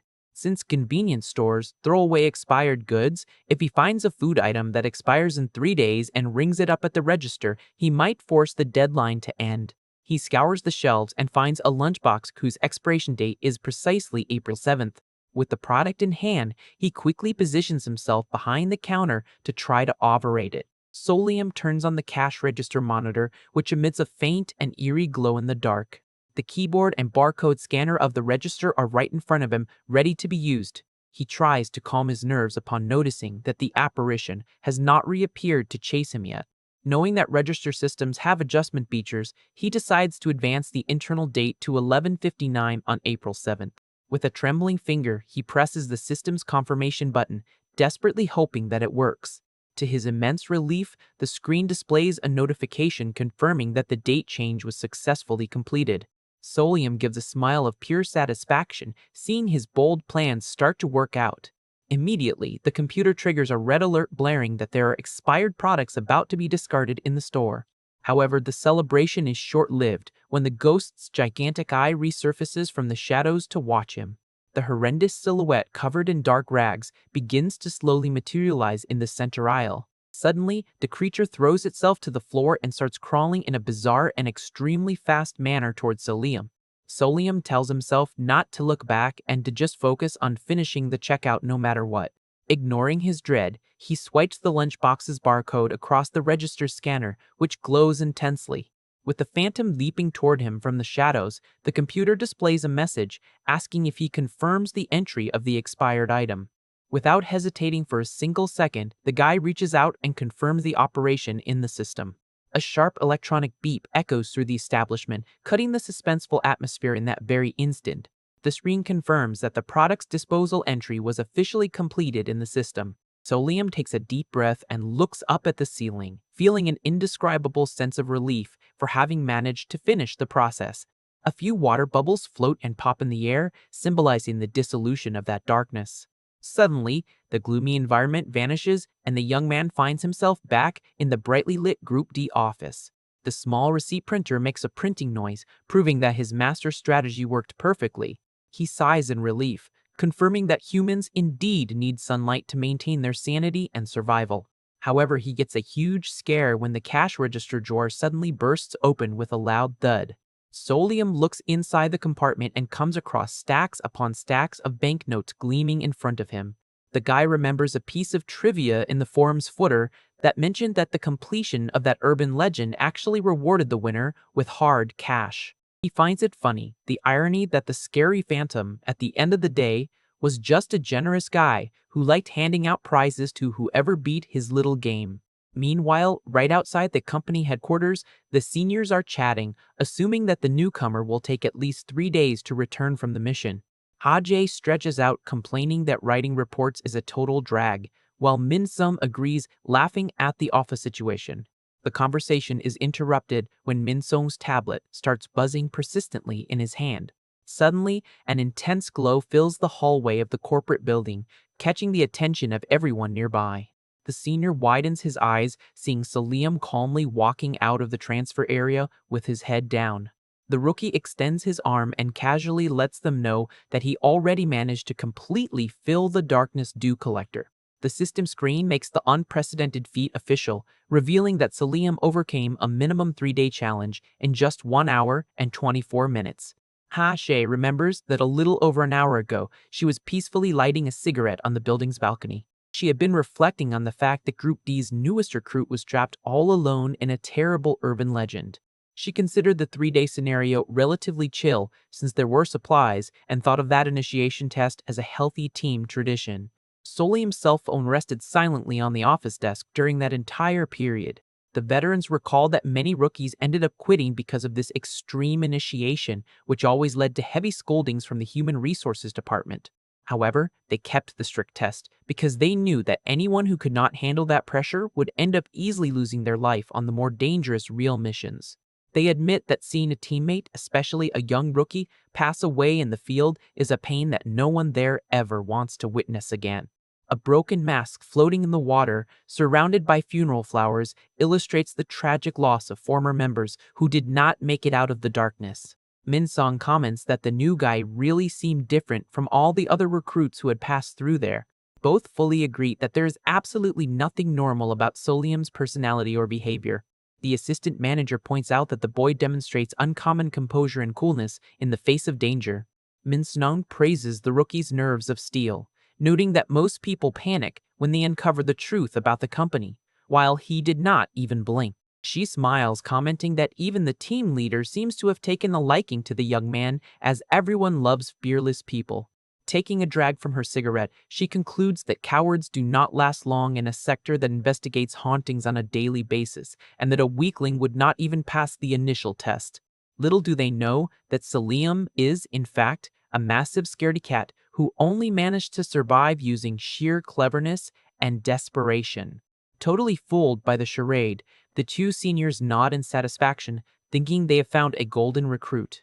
Min-sung only finds it odd that the kid did not take any notes during the explanation of the company's rules. He decides he will need to warn the rookie that recording every detail of the missions is vital for survival out in the field, earning Haje's support. They think the young man should take notes to review the material later without even suspecting that he already knew everything thanks to the game's database on his phone. Minsegon decides to head back to the room and get ahead on the piled-up paperwork while waiting out the long 3-day time frame for Solium's test. However, he stops in his tracks feeling the tablet start to vibrate frantically in his hands. Startled by the flashing warning on the screen, he wonders why that mission return alert was triggered so early. The abrupt revelation leaves the seniors completely speechless in the face of the absurd completion speed. Back in the present at the office, Solium calmly shows off the full collector and confirms that the mission is finished. The two seniors stare at the guy in disbelief as they process that a 3-day challenge was beaten by a rookie in a little over an hour. While the veterans are amazed, Solium just presses his hand against his chest, thinking that he almost passed out from a heart attack from the fright of the chase. Shortly after, the three gather around a table with cookies to discuss the guy's unbelievable feat. Min Sang-kang asked curiously how the young man managed to escape from there when the minimum survival time of that darkness was 3 full days. So Liam replies with complete coolness that he simply skipped the time steps, leaving the veterans drop-jawed at such detachment. He explains step by step that to bypass the 3-day limit, all he had to do was find food that would expire within that time frame and ring up its disposal at the register, making Min-song consider him a true prodigy. For the veterans, the genius explanation makes it seem like solving and escaping from perilous urban legends is the easiest thing in the world. They realize they have a record-breaking rookie on their hands and decide they need to do everything possible to help him adapt so he never thinks about quitting. Haha jokes, by asking the guy not to forget her when he gets promoted, while Min-song shakes his hand excitedly, predicting that he will climb the corporate ladder quickly. Solium tries to remain modest and starts to explain that, truthfully, his real motivation behind that rush was quite different. He confesses, with total honesty, that he only rushed to finish everything quickly because he was scared stiff of that creepy place. Solium takes the opportunity to demand that, at the very least, the seniors warn him in advance before throwing him into a situation like that again. Min-sing finds his cowardice excuse amusing since he solved everything in an hour, but Salam insists he almost fainted from sheer terror. Changing the subject, Hei-jae rests her chin on her hand with a knowing smile and asks how much cash the rookie managed to score at the store. Upon seeing the bag full of bills, Salim shyly reveals he earned 10 million won as a reward for beating the challenge. To the guy's surprise, the assistant manager rests her hand on his shoulder and lets him know he can keep the entire amount for himself. She explains that the company usually confiscates half of the prizes, but that, because of the rookie's effort, they will work some magic with the paperwork to let him keep the full prize. Solium enters a silent internal moral conflict, as the total amount he won was actually 20 million won, and he had already kept half of it a secret. With the shift and the bureaucracy over, Hajae enthusiastically announces that it is finally time for the most important part of the day. Min-suk-sung cheers happily, saying it is time to perform that special activity, leaving Solium quite confused about the mystery. It is about logging the exploration points obtained on the mission to be spent at the coveted Employee Wellness Mall. Solium settles in at his desk and notices a small, cute white doll with red eyes decorating the space. Focused on the monitor, he analyzes that completing a solo rank F mission earned him an initial total of 100 points. He begins browsing the categories of the corporate website to check what can be purchased with that score. The first item that catches his eye on the wellness products list is a modern robot vacuum cleaner. He scrolls down and notices that the company's catalog offers incredible, top-tier home appliances for its collaborators. Surprised by the quality of the deals, he decides to look up what the cost in points is to get the miraculous wish ticket. The young man almost falls backwards upon discovering that the wish ticket costs the absurd amount of 500,000 points.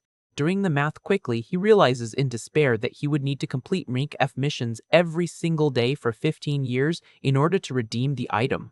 Analyzing the score table by difficulty, he notes that rank B darknesses offer 10,000 points as a reward. However, considering that those missions are done in groups of 3, the points would be divided, which would still require him to complete rank B 150 times. To make matters worse, the civilian survival rate in rank B missions is a painfully low 2%. Faced with this bleak statistic, Solium melancholically concludes that he would perish long before he managed to accumulate the necessary points. Min-sang approaches his desk and asks if he managed to log the points correctly, receiving a disheartened reply from the guy. Solium takes the chance to ask about all those cute objects and decorations scattered across the work desk. The senior looks at the decorated space and smirks as he recognizes the belongings. He reveals that that is actually the team leader's personal desk, who is currently working off-site, and says it is fine for Solium to use it temporarily. Solium mentally concludes that trying to seek logic or common sense inside that crazy company is a complete waste of time. The young man focuses his gaze and sets his mind on urgently finding a safe shortcut to guarantee his survival in that hostile environment. He goes back to typing quickly on the keyboard in search of digital loopholes in the company's system. Knowing that following the conventional path would lead to his doom, he decides it is time to find some secret shortcuts. Luckily for him, he finds a password scribbled on a sticky note pasted under the drawer of the team leader's desk. Taking advantage of his boss's security slip-up, Solium decides to use those credentials to try to log into the internal system. The first attempt fails, with an error message on the screen, but Solium already expected to run into some kind of initial barrier. Deducing that the system requires a capital letter by security default, he changes the first letter of the note's password and tries again. The monitor glows brightly as it validates the access and welcomes the team manager's profile. Solium clenches his fist on top of the desk and silently celebrates the success of his system breach. He discovers that management-level employees have exclusive access to a hidden ads tab called the Alien Shop. It turns out to be an underground market run by extraterrestrial beings who sell special and hazardous items to the humans of planet Earth. Although communication is difficult and the goods are highly unstable, these alien items are incredibly useful for survival. Aiming to profit off Daydream's employees, space smugglers spread secret and illegal links all over the company's internal network. The method to access this clandestine store consists of randomly clicking on several empty areas of the wellness portal. To finish the access trick, the user just needs to press the back button 5 times in a row. The screen fills up with a vibrant layout of special anniversary deals with discounts of up to 80% on ultra-rare merchandise. The green pixelated cursor points directly at Solium's desk in the office. Meanwhile, the system reveals the company's harsh guidelines of confiscating rookie profits, making it clear how field explorers are exploited. Solium focuses on an ad that imitates old commercials and realizes that it actually serves as a secret portal to a special store visible only to management positions. Aware that corporate computers monitor everything, the guy decides to save the hidden address to safely access it from his home.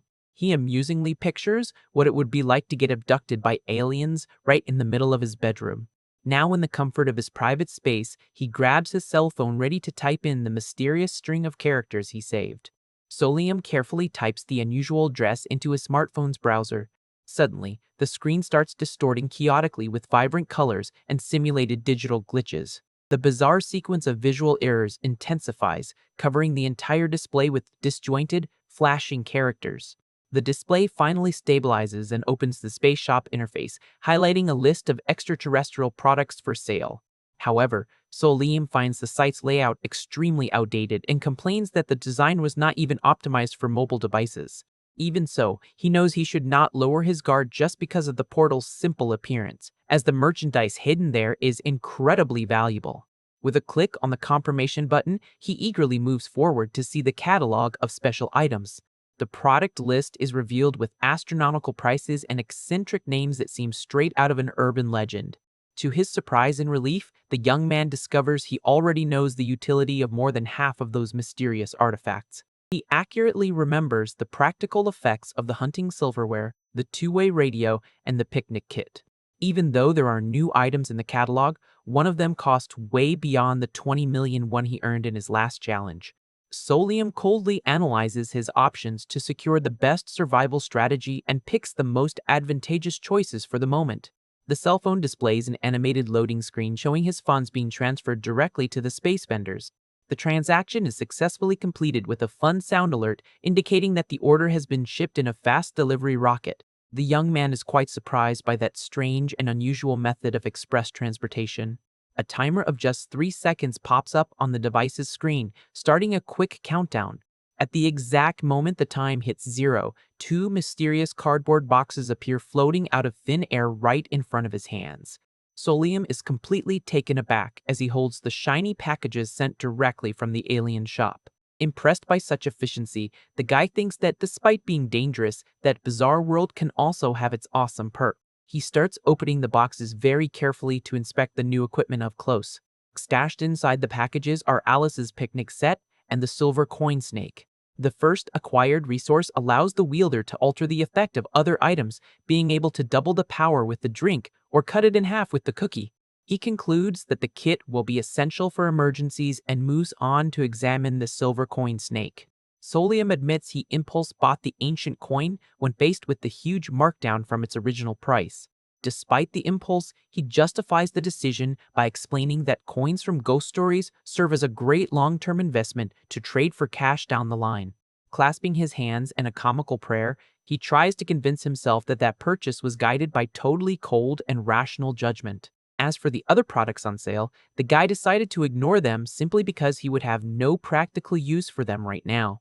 The life-draining utensils are meant for engaging in direct combat against apparitions, something he intends to avoid at all costs due to his fear.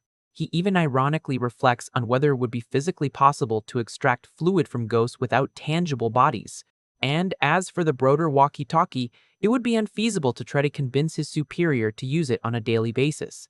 After all, he would never know how to justify getting his hands on that restricted device using a team manager's secret profile.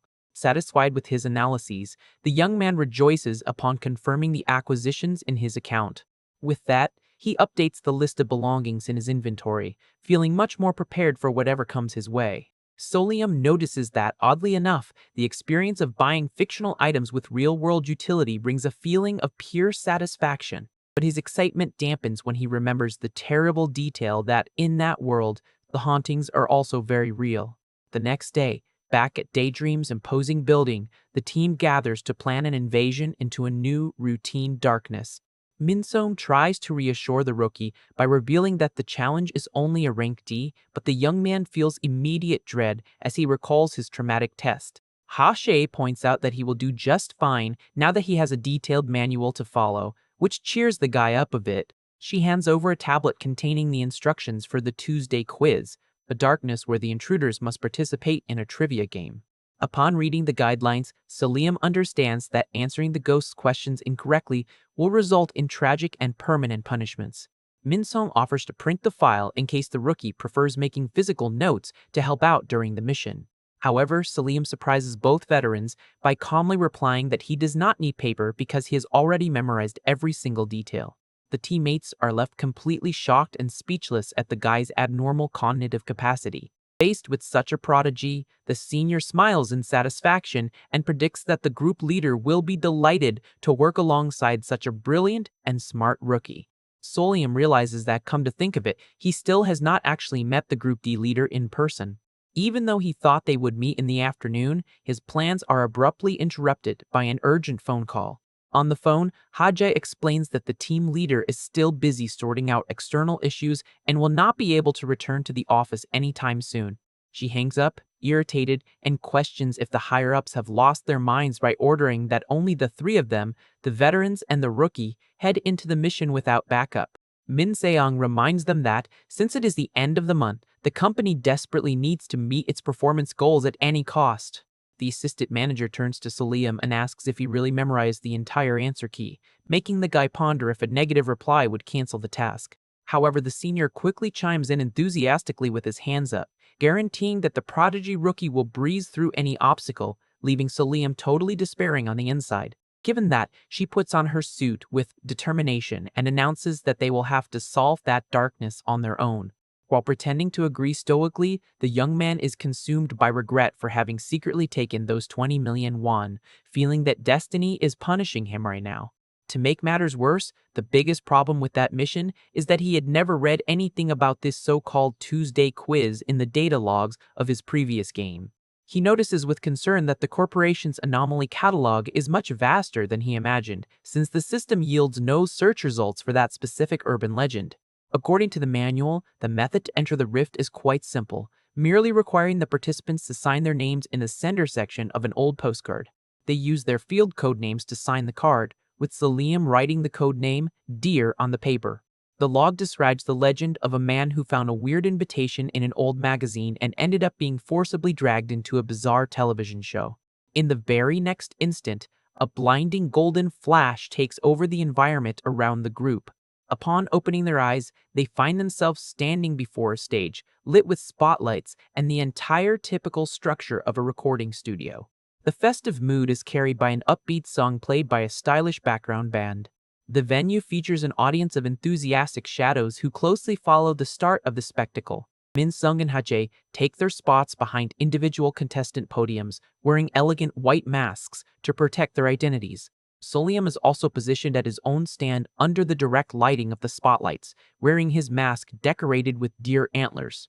A drum cymbal rings out loudly in the studio, marking the beginning of the official interaction with the viewers. The event's master of ceremonies introduces himself happily, revealing himself to be a tall man wearing a suit whose head is an old television set displaying a smiley face. With a dramatic welcoming gesture, the host points toward the 3 contestants of the night.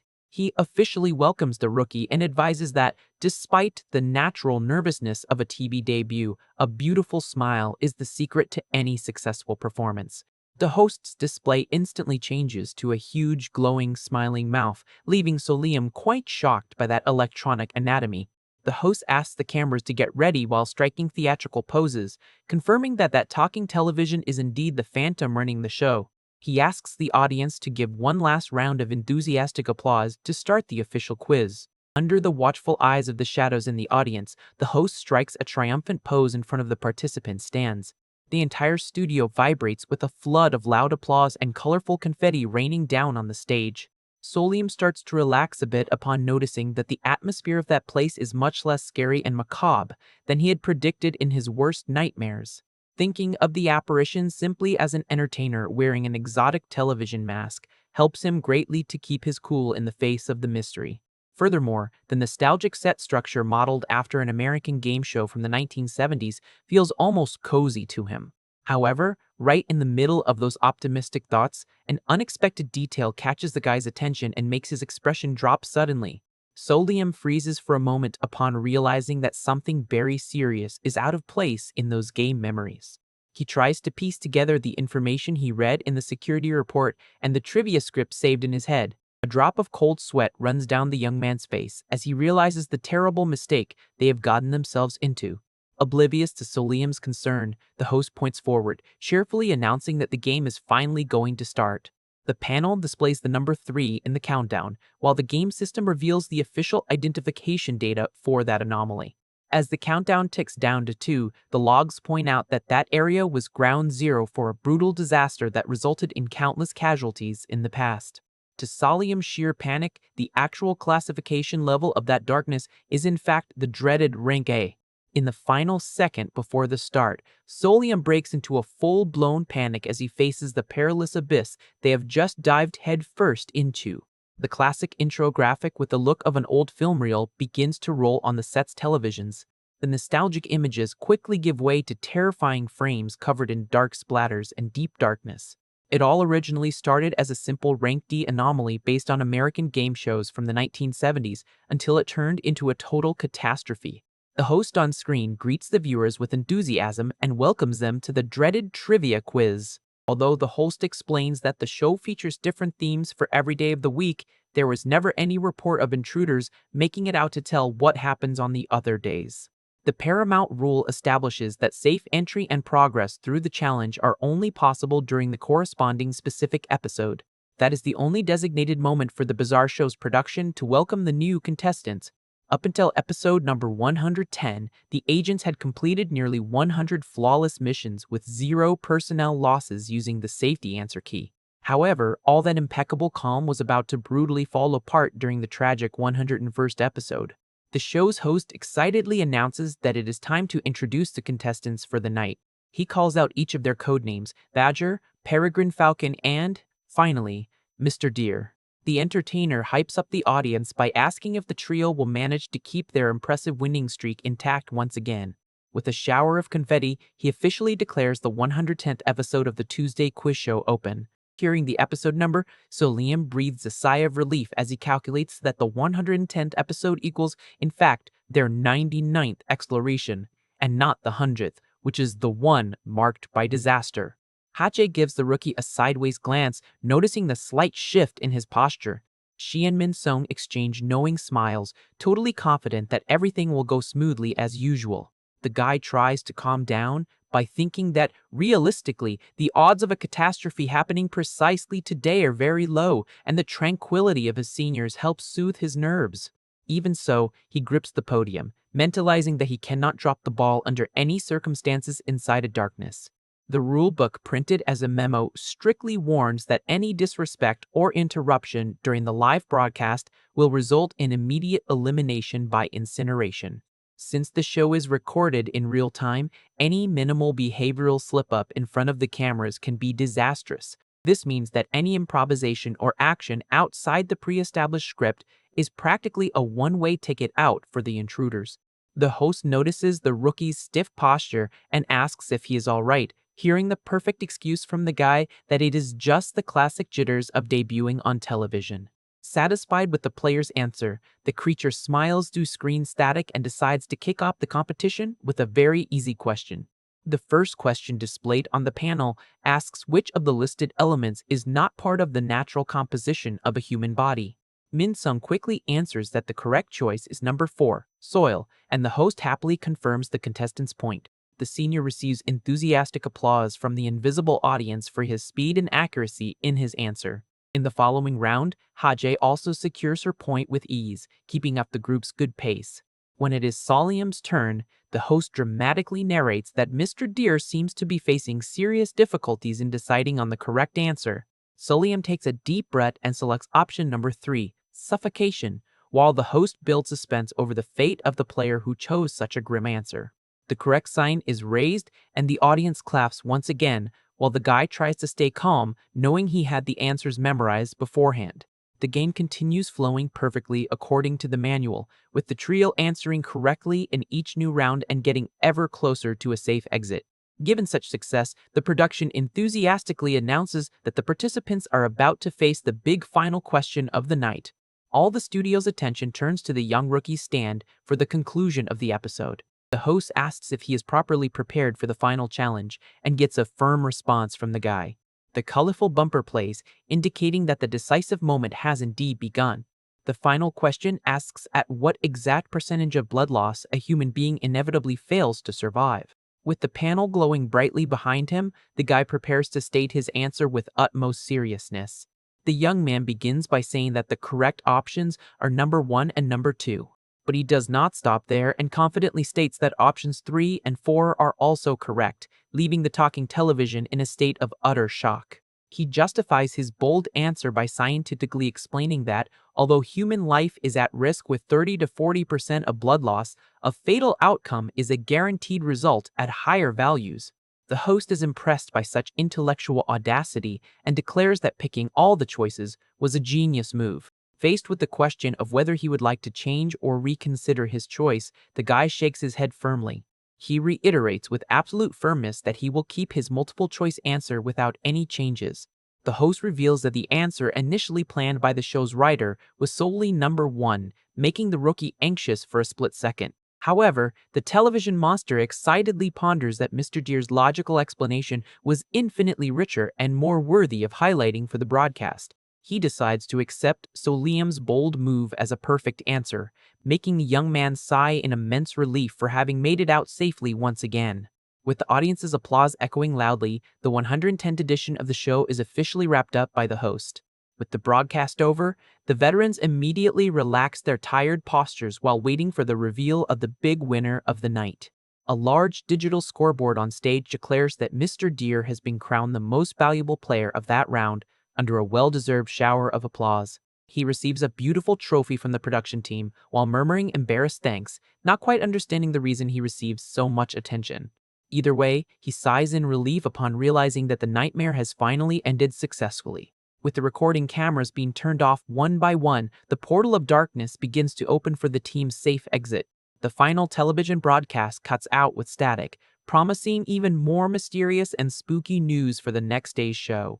The recording studio empties out quickly as the main spotlight beams start to go dark. Suddenly, a frightening mechanical crack echoes from the top of the studio ceiling, breaking the calm of the wrap-up.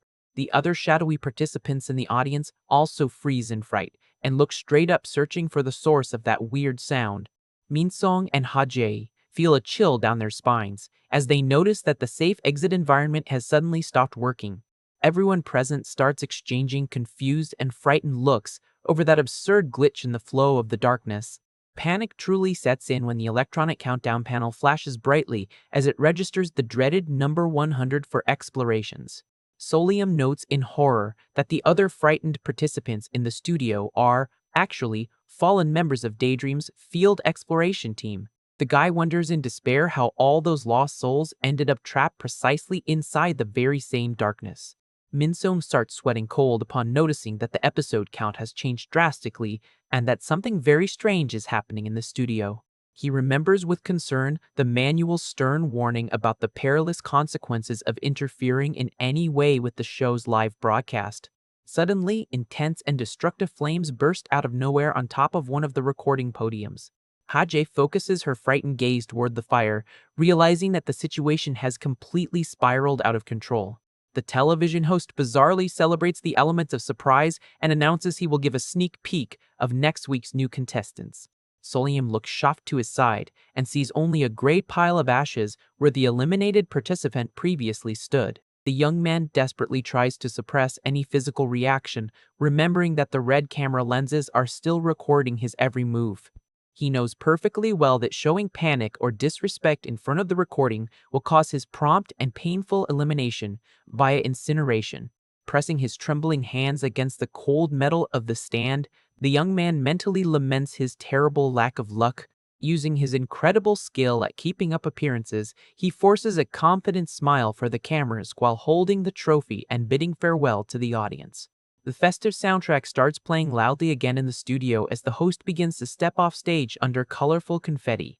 The final credits begin rolling up on the screen virtually, highlighting Mr. Deer's participation as the great star of the night. The blinking little face on the host's screen bids one last joyful goodbye to the virtual viewers.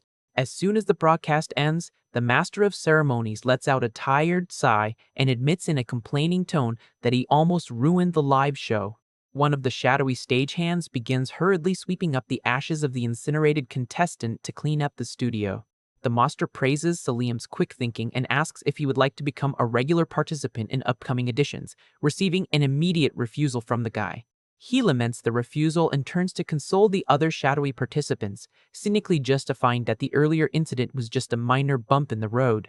The creature lets them know that the three of them will soon get their chance to compete, but is abruptly interrupted by an urgent whisper from a stagehand in its ear. The joyful expression on the apparition's television instantly changes to an extremely sad and downcast face.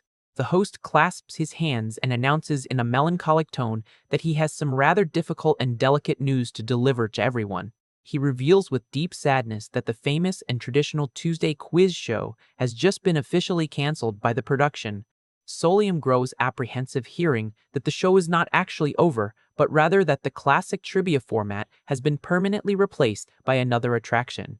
The master of ceremonies tries to cheer up the studio by claiming that this radical change actually brings excellent opportunities for the contestants. Hajae goes into shock hearing the announcement that the trio of agents will also be forced to participate in the show's new and mysterious segment. Solium realizes in horror that this bizarre plot twist is the exact beginning of the catastrophic events described in the 100th exploration report.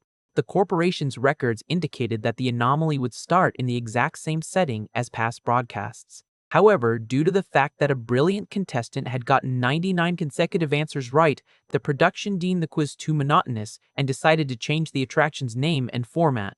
The host ironically guarantees that the new segment will be pre-recorded and, because of that, much simpler to pull off than the previous one.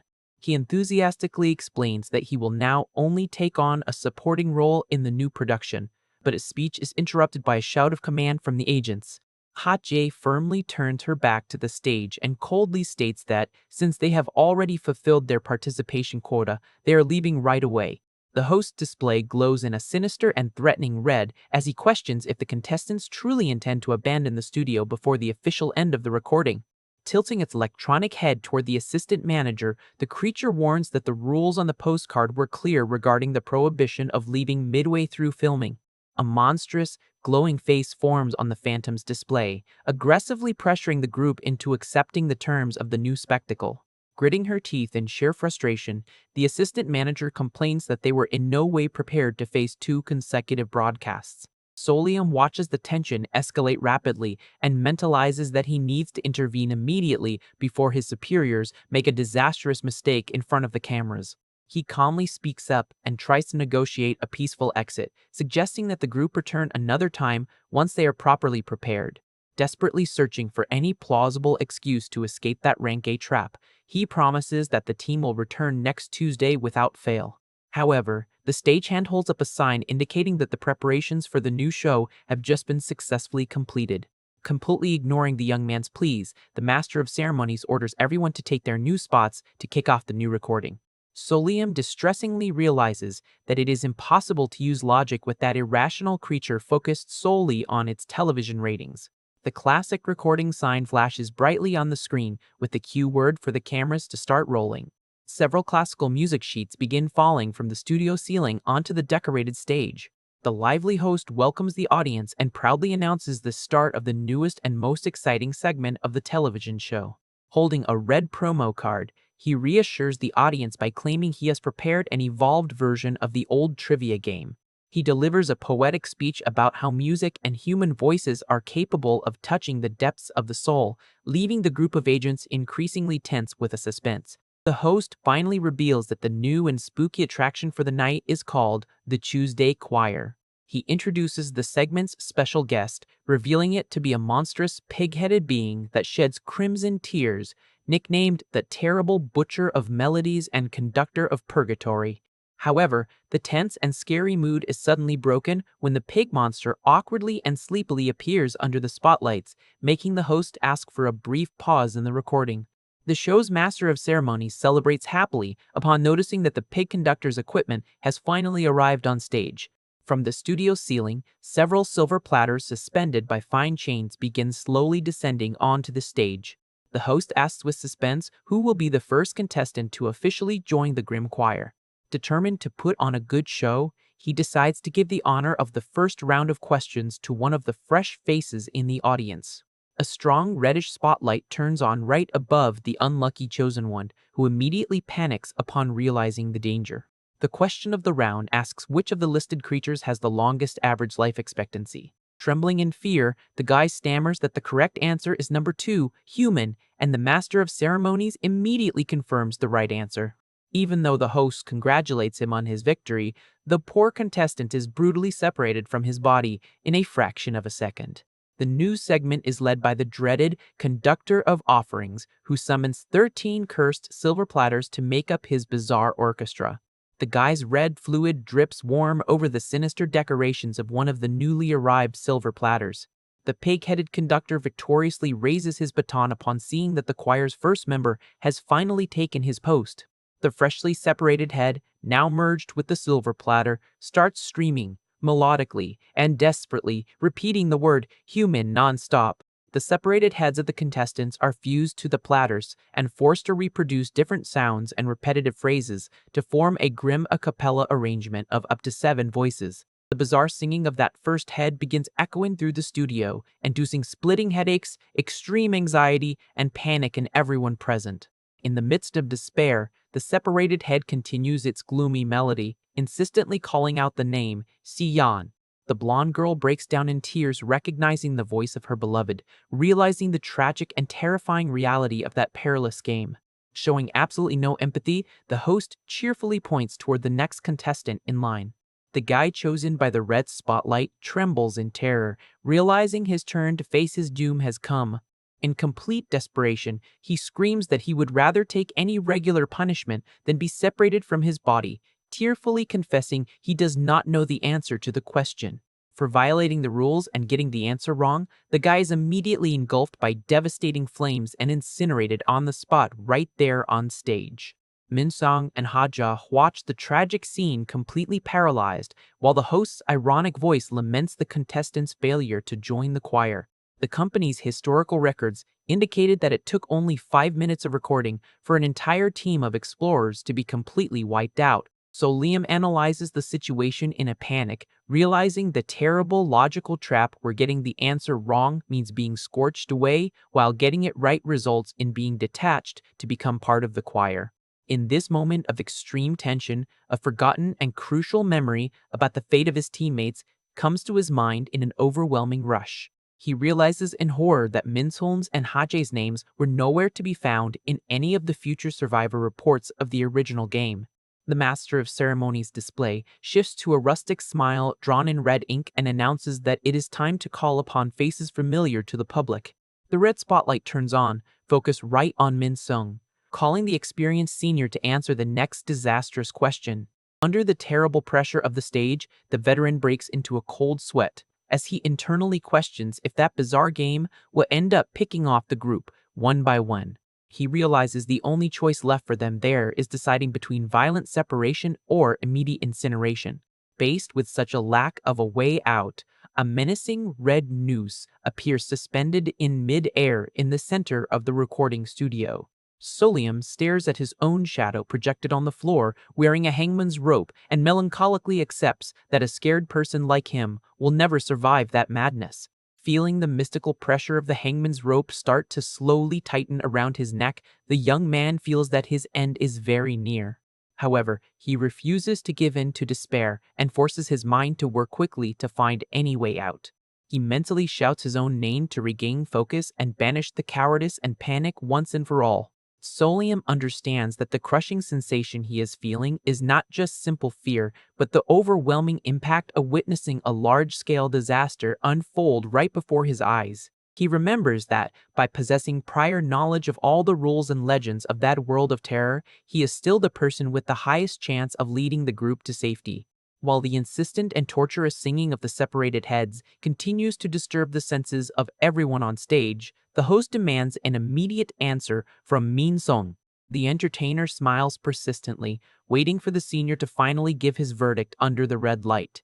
Min Sung swallows hard and forces a confident smile, trying to mask his despair to maintain the demeanor required by the cameras. He politely raises his hand and asks for permission to say a few quick words before giving his final answer, receiving the host's joyful consent. With his fist clenched against his chest, the senior movingly explains that he has a sick relative in the hospital and begs for someone to take care of them in case he does not make it out of the show. The Master of Ceremonies reacts, moved by the participants' touching statement, while a smiling mask plummets into the crimson-red water. Haji watches that with her teeth gritted in anguish, while the host refocuses on the show, demanding to know what Min Se-hung's final answer is.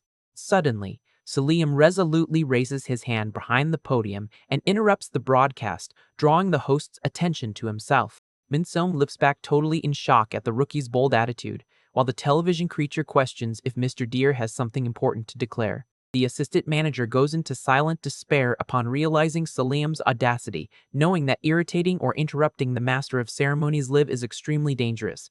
Solium rests his hand on his face and claims in a weak tone that he is feeling very dizzy and unwell under the strong lighting of the stage spotlights. He leans slightly over the stand and politely asks if it would be possible to take a brief commercial break in the show's broadcast. The entire studio falls completely silent while a few dark drops of fluid begin dripping down the side of the television host's casing. The Master of Ceremonies slowly snaps his fingers and replies in a serious and sinister tone that this is indeed a major setback for the production. The host yells to cut the recording and announces a 30-minute break. Min Sung and Ha Jae are completely shocked when they realize that Solium managed to interrupt the host without facing a fiery end. Relieved that it worked, Solium knows he would have been gone in an instant if the broadcast were live, but the situation was different. He noticed that the show was actually a pre-recorded broadcast. Besides that, right under the host's television casing, there were a few damn stickers attached. Those were the smile stickers Solium used to induce a sense of sympathy in the monster. He also used the drink from Alice's picnic set, which doubles the effect of any used item. Even though it was a risky gamble against such a strong opponent, the plan paid off. The host apologizes, saying he needs to adjust his antenna and orders them to take Solium to the waiting room. Showing a cute image of a glass of water on the screen, the host cheerfully adds that the young man promised to fetch him some water. Solium keeps his calm smile to hide the terrible nervousness he feels inside. A 30-minute countdown starts, and the young man celebrates having managed to buy some time. As he walks alongside Hajj, Solium focuses on coming up with a counterattack as soon as they reach the dressing room. At that moment, Hajj leans in and discreetly whispers to Solium that they are finally alone. The second he enters the empty waiting room, the young man lets out a long sigh of relief and leans against the wall. He knows very well that 30 minutes is nothing and barely gives him enough time to catch his breath. He needs to find a definitive solution before this short period comes to an end. To start, the young man decides to analyze the mysterious object the assistant manager secretly placed in his hand. He notices that the item looks like a regular button meant to be pressed. Without much hesitation, Solium presses the small device. The gadget emits a click, followed by the sound of a phone call ringing. A firm voice on the other end of the line identifies itself as Lee Jae-yun, the leader of Group D. Getting in touch with the absent leader brings a glimmer of hope amidst that desperate scenario. Lee Jae-yun realizes the call came from Ha-jae's communicator and demands to know who is speaking. Solium asks if he is really speaking to the leader of Group D and gets a direct confirmation from the man. Knowing he has no time to lose, Solium introduces himself as the new recruit and warns that he has an urgent report. Without beating around the bush, he decides to reveal right away that everyone in the group will meet their end in exactly 30 minutes if nothing is done. After a brief silence, the leader keeps his cool and asks Solium to summarize the situation in 5 minutes. Solium explains in detail that the group will be completely wiped out as soon as the break ends if the game continues like that. Lee Jae-hyun asks him to delay the show for another 30 minutes, but the young man replies that this is absolutely impossible. Solium is outraged by the leader's coldness and wonders if the man thinks his subordinates' lives are a joke. He questions if the situation would actually change if he got another half hour, and the leader confirms that with that time frame, he could requisition military rescue equipment. Lee Jae-hyun explains that the clearance process takes 40 minutes plus another 20 minutes needed to breach that darkness. Solium realizes that the leader plans to invade the rank of darkness alone using the special equipment to handle everything himself. With that, the young man realizes that Lee Jae-hyun is one of those important and memorable characters from his past readings. To be sure about his theory regarding the leader's identity, Solium decides to ask what kind of mask he wears. If his suspicions are right, countless new possibilities for survival will open up for them. Meanwhile, on the main stage, the host gets his makeup done during the break and soon spots Solium returning to the studio. The host thoughtfully asks if the young man is feeling better and ready to continue the show. The monster praises the young man's dedication in a surprisingly friendly manner. Solium notices the creature's extreme kindness and concludes that the smile sticker's effect is still active. He grips the small communicator tightly in his hand, knowing the plan is now fully set. His only goal from now on is to make sure all three of them make it out of there in one piece. Solium then takes a step forward and catches the host's attention, saying he has something to discuss. Curious, the creature turns toward him and asks what the young deer would like to say. Solium knows he needs to butter up the host to get him on his side, even though he hates playing the suck-up. He starts by praising the impressive dedication and love the host shows for the television show's production. The young man continues to compliment how the set perfectly balances the extravagant and the modern under impeccable art direction. With a confident smile, he speaks poetically about how the host's commentary makes that attraction simply impossible to ignore. Completely flattered by the flood of compliments, the host reacts by displaying a huge happy smile on his screen. The host is incredibly moved by the praise and thanks Solium, saying they build the show together, leaving the young man a bit embarrassed by the over-the-top reaction. Solium pretends to lament that the Tuesday quiz show has drastically changed its format, knowing this is the right path to manipulate the creature's mind. He points out the show's drastic changes, like downsizing the band, lacking the old penalties, and using canned applause instead of a real live audience. Solium recalls the vintage posters covering the waiting room walls, which showed how the program used to be broadcast live with way more energy. Given this, he deduces that the entire restructuring of the show just looks like a desperate attempt to cut production costs. He concludes there's a huge chance the host himself absolutely hates this bizarre new format brought in by the special guest. Hearing that uncomfortable truth, the host emits a burst of static and seems to digest what was said. The host dryly states that a contestant shouldn't worry about behind-the-scenes matters, making Salim immediately apologize in a respectful tone. To regain control, the young man pretends to be a disappointed fan upset about the end of the original show, stroking the host's ego, who thanks him for his thoughtfulness. The television monster vents melancholically that the entertainment industry is cutthroat and that he only adapted to please the viewers. Faking passion, Salim insists he vastly preferred the original version hosted solely by the presenter. He praises the lively and organic way the old show interacted in real time with every audience member. Feigning regret for talking too much, Salim reinforces that the classic format was infinitely superior for any real viewer. He wraps up by saying he just got carried away by his emotions because of the impact of the previous recording. The host's television face falls into complete static silence as he processes those profound words. Suddenly, the creature snaps out of his thoughts and announces there are only 60 seconds left before filming resumes.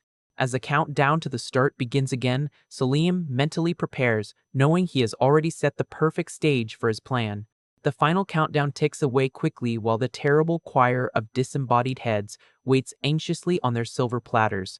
As soon as the clock hits 1 second, the show officially resumes under the studio spotlights. The cameras roll again, and the show's bizarre opening theme is broadcast back to the screens. In a brief flashback to what happened minutes earlier in the dressing room, Salim continued his strategic conversation over the communicator. When asked what animal represented his field mask, the leader Lee Jae-hyun coldly revealed it was a lizard. Back on the live stage, the host impatiently demands that Min Sung give his final answer to the high-stakes question. Salim watches the scene tensely, knowing his teammate's original intention would just be to answer that he didn't know the correct response. After all, being turned to ash in the flames seemed like a much less cruel fate than becoming a disembodied head singing in that macabre choir forever. However, Salim refuses to accept that defeat and discreetly signals Min Sung to nail the answer perfectly.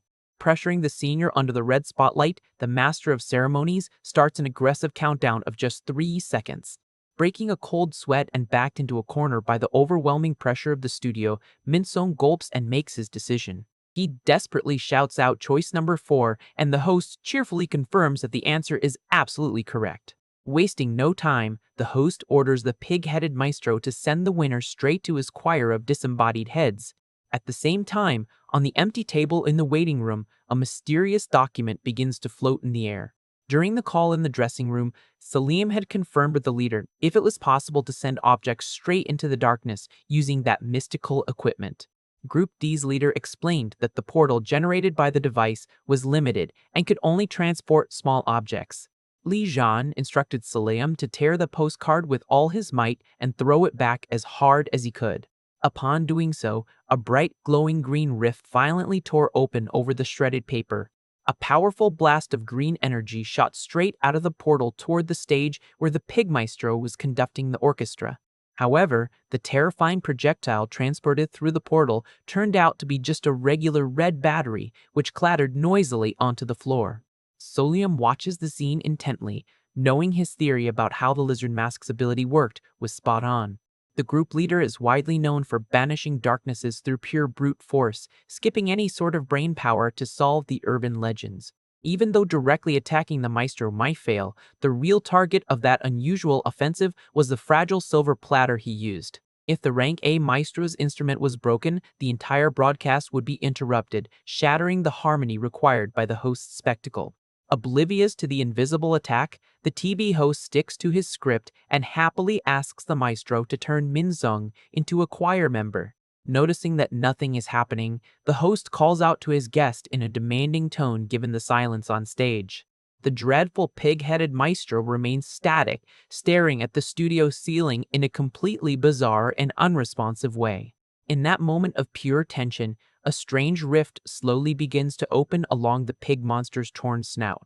Suddenly, a deafening and grotesque shriek of agony erupts from the creature's depths, accompanied by spurts of dark fluid. Salim watches the violent reaction in fear as the entire room begins to tremble under the mystical impact of that scream.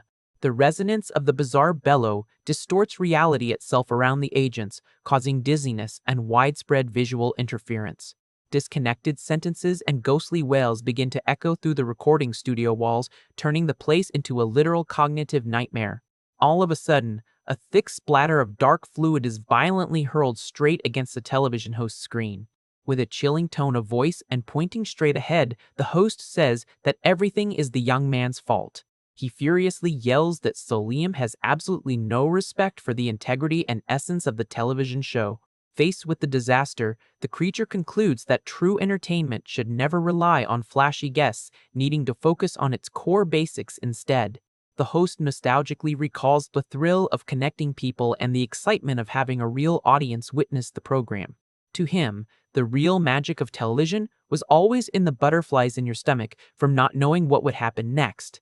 Solium listens to the tense rant, feeling the weight of the expectations from that bizarre being yearning for the next big moment. The master of ceremonies harshly criticizes the corporate producers of the darkness, stating they don't understand the first thing about art and don't deserve to create any shows. With his virtual eyes glowing intensely red, he proudly screams that he alone is capable of hosting a real show. He victoriously proclaims he'll run the show his way, but suddenly feels that something very strange is happening to his body. Solium realizes in panic that the host was supposed to be just a rank D creature, but he just completely disintegrated the rank A maestro. Wiping the dark fluid off his screen with a tissue, the host calls out to the young man in an extremely cold manner. He sincerely thanks Solium for opening his eyes and helping him find a new artistic vision for the program. Praising the young man's talent as a content creator, the creature confesses he'd love to see him much more often in the future. He promises to send Solium a special invitation as soon as the planning for the next broadcast is fully complete.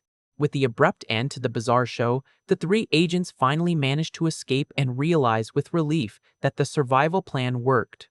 Minsung and Hajie stare at Solium, still in a complete state of shock, unable to process the sheer audacity of that rookie. Overcome with indescribable joy, the senior hugs the young man tightly and yells his congratulations, calling him an absolute genius madman. Alone in his thoughts and tightly gripping the glowing mystical dew collector, Solium finally relaxes upon realizing he made it out of that sheer madness in one piece. Haja suddenly points in surprise at the young man's hand, drawing his attention to the collection vial.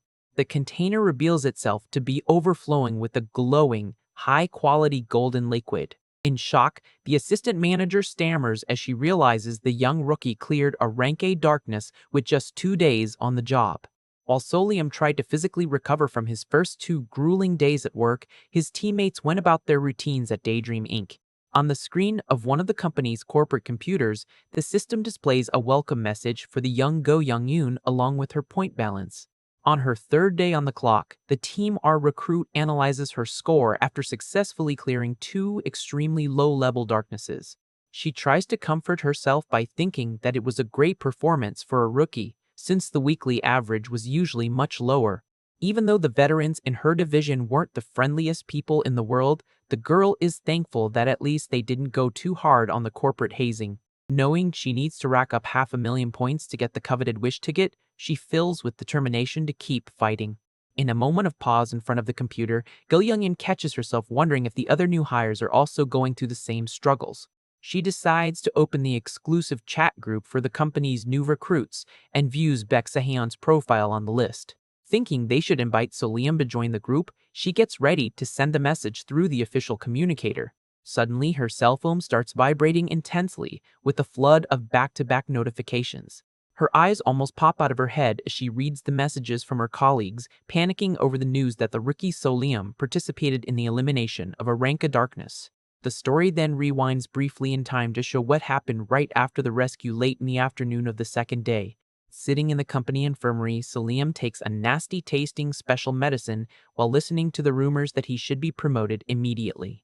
Minsung lets him know that other departments vetoed the promotion because it's something with no historical precedent at Daydream Inc., which leaves the young man secretly very relieved. The senior sighs with relief in front of the medical supplies and confesses that he was absolutely certain he was going to meet his end in that recording studio.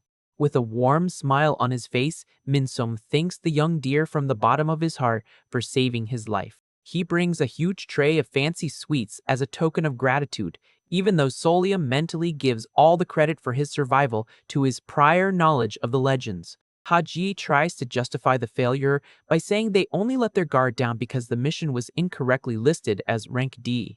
But Minson finds that excuse a bit pathetic. With a dark and determined aura around her, the assistant manager swears she'll prove her true worth on the next field mission.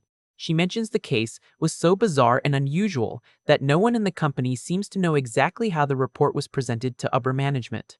Hajj laments that their team leader isn't the type of person who usually fights for this kind of bureaucracy or corporate recognition. Minsung suggests she take over the position to handle things her way, but she casually replies that she'd rather quit before that happens. The assistant manager goes back to drinking her coffee in silence, while checking some updates on her cell phone. Solium goes on high alert when someone announces that the team leader's meeting is over and their mysterious boss is on his way to the infirmary. The young man can barely contain his anticipation to finally see the famous Li Jiayun up close, the legendary combat specialist known as the Lizard. The infirmary's automatic door slowly slides open to the sides. Min Sang immediately greets the man who just walked into the room, sparking Solium's ultimate curiosity. However, Solium almost falls over backward when faced with a white lizard humanoid creature wearing a suit and tie, politely greeting the group. He is completely speechless upon realizing that his feared team leader's codename wasn't just a mystical metaphor, but his literal reptilian form. Minsom enthusiastically introduces the rookie, while Solium remains completely paralyzed and confused at the back of the room.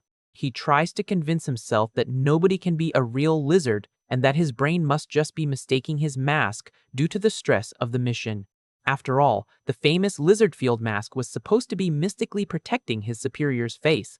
However, Solium almost goes into a full meltdown when he realizes the leader's mask is actually hanging from his waist. While Min Seichong jokes that the rookie was blown away by the boss's good looks, Solium desperately wonders why everyone is acting so natural around a giant lizard. The lizard-headed leader takes an imposing step forward and calls Solium by his code name. With his scary red eyes locked onto the young man, he mysteriously asks if the youth can truly see him. A drop of cold sweat rolls down Solium's face, leaving him completely at a loss for words at that disturbing question. Thinking fast for an excuse to avoid raising suspicions, the young man stammers a yes and pretends his vision and his eyes are perfectly normal. The lizard calmly replies that he understands the situation, while Solium internally celebrates managing to sound as natural as possible. From the relaxed vibe in the room, he realizes everyone else sees the leader as a perfectly normal human being, leaving a huge mystery as to why he is the only one seeing a reptile. Regardless of the reason for his altered vision, the MC makes a mental note that he can't show any weird reactions from then on. Changing the subject, Lee Jae-hyun asks for everyone's attention to present the company's official conclusions on the incident that almost got them taken out. He explains that the catalyst for all that mess was the unexpected invasion of another exploration team into the same darkness. According to the reports, everything happened because of a bizarre typo in the administrative system, which ended up sending two teams at the same time. Although they logged in almost at the same time, the other team took a break halfway through, causing nearly an hour delay just to buy coffee. Due to the lack of additional external witnesses and the 43% survival rate, management refused to officially classify the mission as Rank A. Hearing the leader announce that the bizarre request for rank reclassification was denied by the company, Haje yells in indignation. She furiously complains that an entire team was wiped out and that the golden dew soleum extracted clearly had the rank A color. The leader explains that management justified it by saying that, in very rare cases, high-quality dew can be extracted from lower-rank darknesses. Absolutely furious over the corporate injustice, the assistant manager decides to personally confront the board while Men Song tries to calm her down. She asks if their great feat will really be recorded as a mere rank D mission, but the leader interrupts her, saying no. Lee Ya-yun reveals that, due to the exceptional circumstances of the case, the board ended up approving extra financial compensation for the group. He calmly adds that they will all receive a point bonus equivalent to an official rank A victory. The lizard details that each member of the mission will receive 30,000 points and that Selim will receive an even larger amount for his heroic contribution. Selim's eyes widen in surprise upon hearing he'll get an additional 10,000 points, adding up to a total of 40,000 points. Minsung happily celebrates the massive amount of points received, while the MC mentally notes that this windfall brings him much closer to his long-awaited resignation. Hache awkwardly apologizes for not being able to transfer some of her points to him, but Selim calmly replies that it's no problem at all. In truth, the young man prefers to keep things quiet, since an overly fast promotion would just put him in the crosshairs for even more terrifying missions. He reminds himself that he needs to maintain maximum caution, since it's a hostile world where any silly mistake can be disastrous. Minsung rests his hand on Solium's shoulder and excitedly suggests they check the young man's final balance at the company computer terminal. Solium knows full well that the people working there put their lives at constant risk just to rack up points for the wish ticket. He understands that each of his teammates has very deep life goals and ambitions behind all that bravery. In that insane corporation, the accumulated points are literally equivalent to one's own survival and future. The computer panel confirms the point transaction was successful and displays the young man's updated balance of just over 40,000 points. Solium is amazed to see that this windfall represents, all at once, almost 8% of the total score required for the ticket.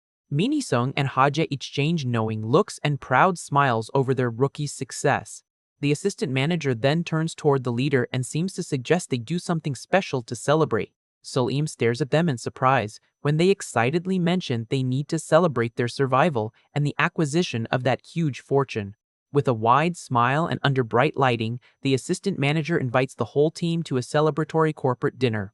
Later that night, the group gathers at the lit facade of a traditional Korean barbecue joint. When Selim tries to grab the tongs to grill the meat, Minsung gently and casually stops him, saying that rookies don't work on their first dinner out. The mentor jokes, telling the young guy to just kick back and eat plenty today because they're going to demand a lot of hard work from him in the coming days.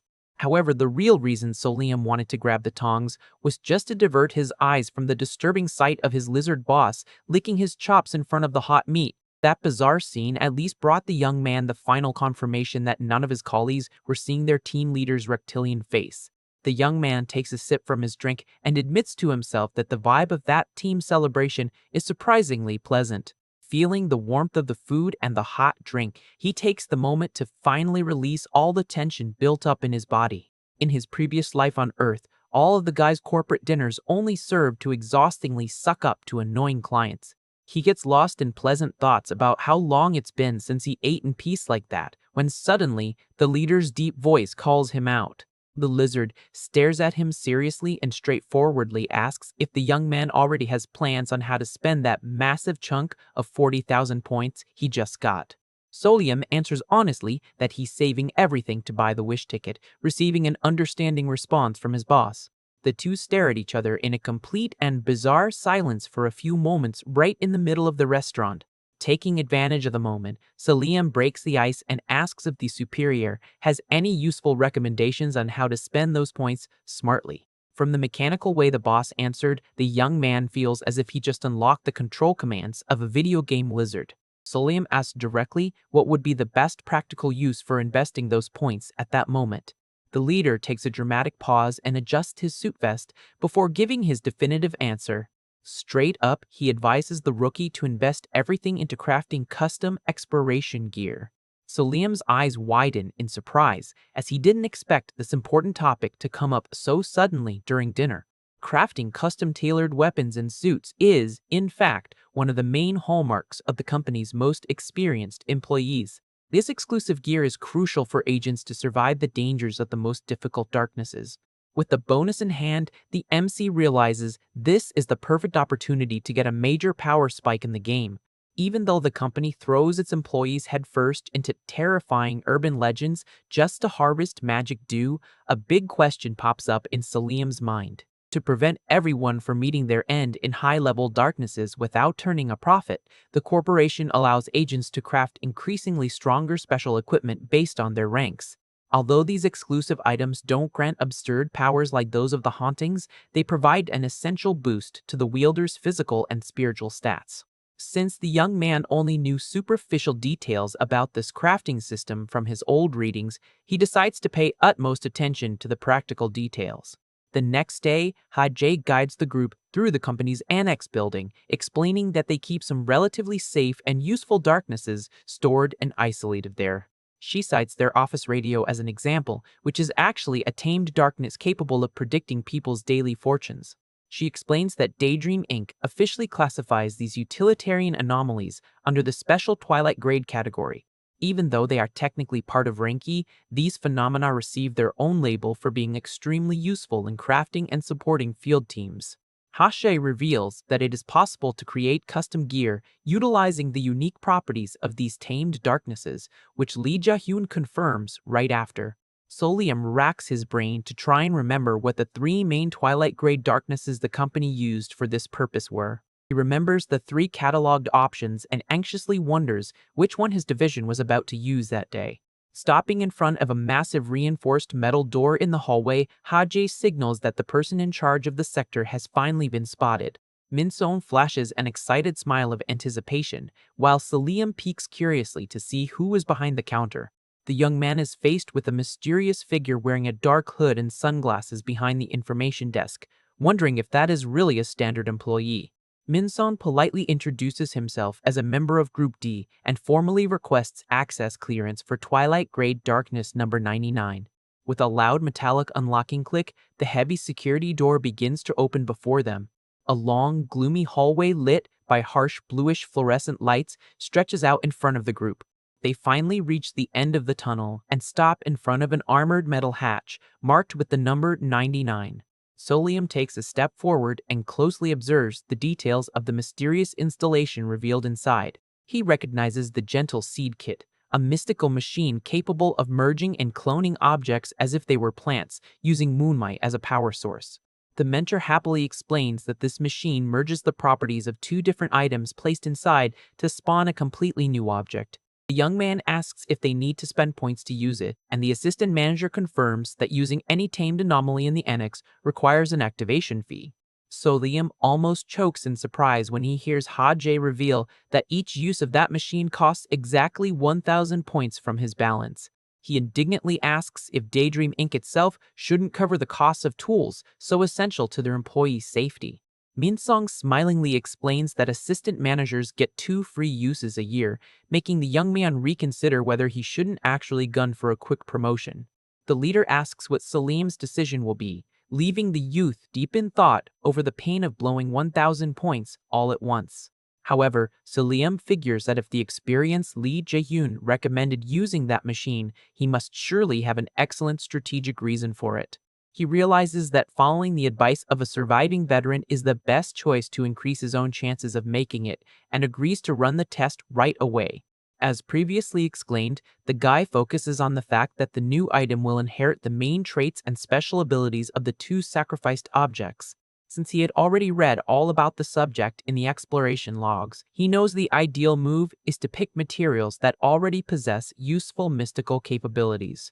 Minsong reassures him by saying that if he doesn't have good starting materials, the group's tradition is to lend or rent items to help out rookies. With a mischievous grin, the senior turns to the leader and politely asks him to show off his own exclusive gear, which is by far the best in the group. The lizard draws a simple butter knife capable of slicing through the very fabric of space to transport small objects through the rifts. Solium finally understands that it was that little butter knife that allowed the boss to throw the life-saving battery from earlier, though he laments that the weapon lacks defensive capabilities. He asks what the abilities of the other 2 superiors would be, and Minsong casually replies that his item is only good for playing a few pranks and tricks. Hajay shows the communicator button from earlier, making Solium realize that none of his colleagues have sturdy defensive gear and that he will need to look for alternatives at the alien shop. Making his final decision, the MC borrows his team leader's exclusive equipment and places it on the machine's tray. Next, he opens the Gentle Seed Kit's mystical fusion compartments and gets ready to deposit his sacrifice materials. Just before Solium fires up the machine, Hajay gives a crucial safety warning, alerting him to never put a real plant in there under any circumstances. Yoonhae explains that the entrance sensor itself is meant to block plants, but stresses that it's always better safe than sorry when using that machine. While listening to the warning, Kim Salim looks around and realizes that all the weeds planted nearby are actually fake and made of plastic. The young man gulps as he finally remembers a very important and scary detail about how that place operates. He remembers reading in the exploration logs about an employee who ignored the rules, placed a simple dandelion leaf in the machine, and ended up summoning something terrible that let out a dreadful scream. The record said it took the security team a whole week to contain the creature, resulting in the loss of everyone present and the complete elimination of any plants from the area. With that disturbing memory fresh in his mind, Salim feels a shiver and decides he's not going to push his luck in there. Meanwhile, the lizard manager explains that he usually uses common objects in the process, though there is a risk that the supernatural traits might not carry over. Hearing the instructions, Salim starts mentally rummaging through his entire item inventory, looking for something that could serve as a sacrifice. The guy knows he carries around a good amount of pretty curious supernatural artifacts he's hoarded along his journey. However, he realizes that the highest level item he has right then is the smile sticker.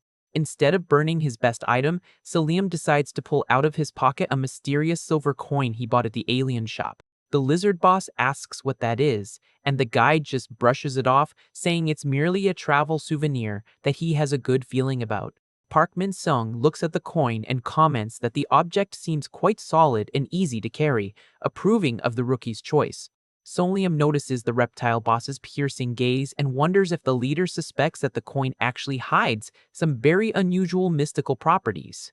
In any case, he knows that world is so full of anomalies that carrying a small mystical amulet wouldn't be a big deal. He'd just have to play dumb if anyone asks. The young man places the item into the compartment and the machine's screen lights up asking him to input the data of whoever will care for the sprouting plant. Soyeon discovers that the machine operates in a personalized way by scanning the user's own genetic info to bind ownership of the gear. A few seconds later, a bright message on the screen confirms that the genetic scanning process has been successfully completed. The machinery then kicks into high gear, combining Salim's genetic data with the deposited items to forge the new tool. The whole team watches in silence as an intense greenish light emanates from the machine, illuminating the dark room. Shortly after, the digital display shows a notification indicating that the planting and fusion of the components have been finalized. Yoonhae gives Solium a friendly pat on the back and congratulates him on crafting his very first piece of custom-tailored gear. Once outside the complex, the assistant manager advises the guy to test his new weapon only when he is safely at home, reminding him that they are still technically inside a darkness.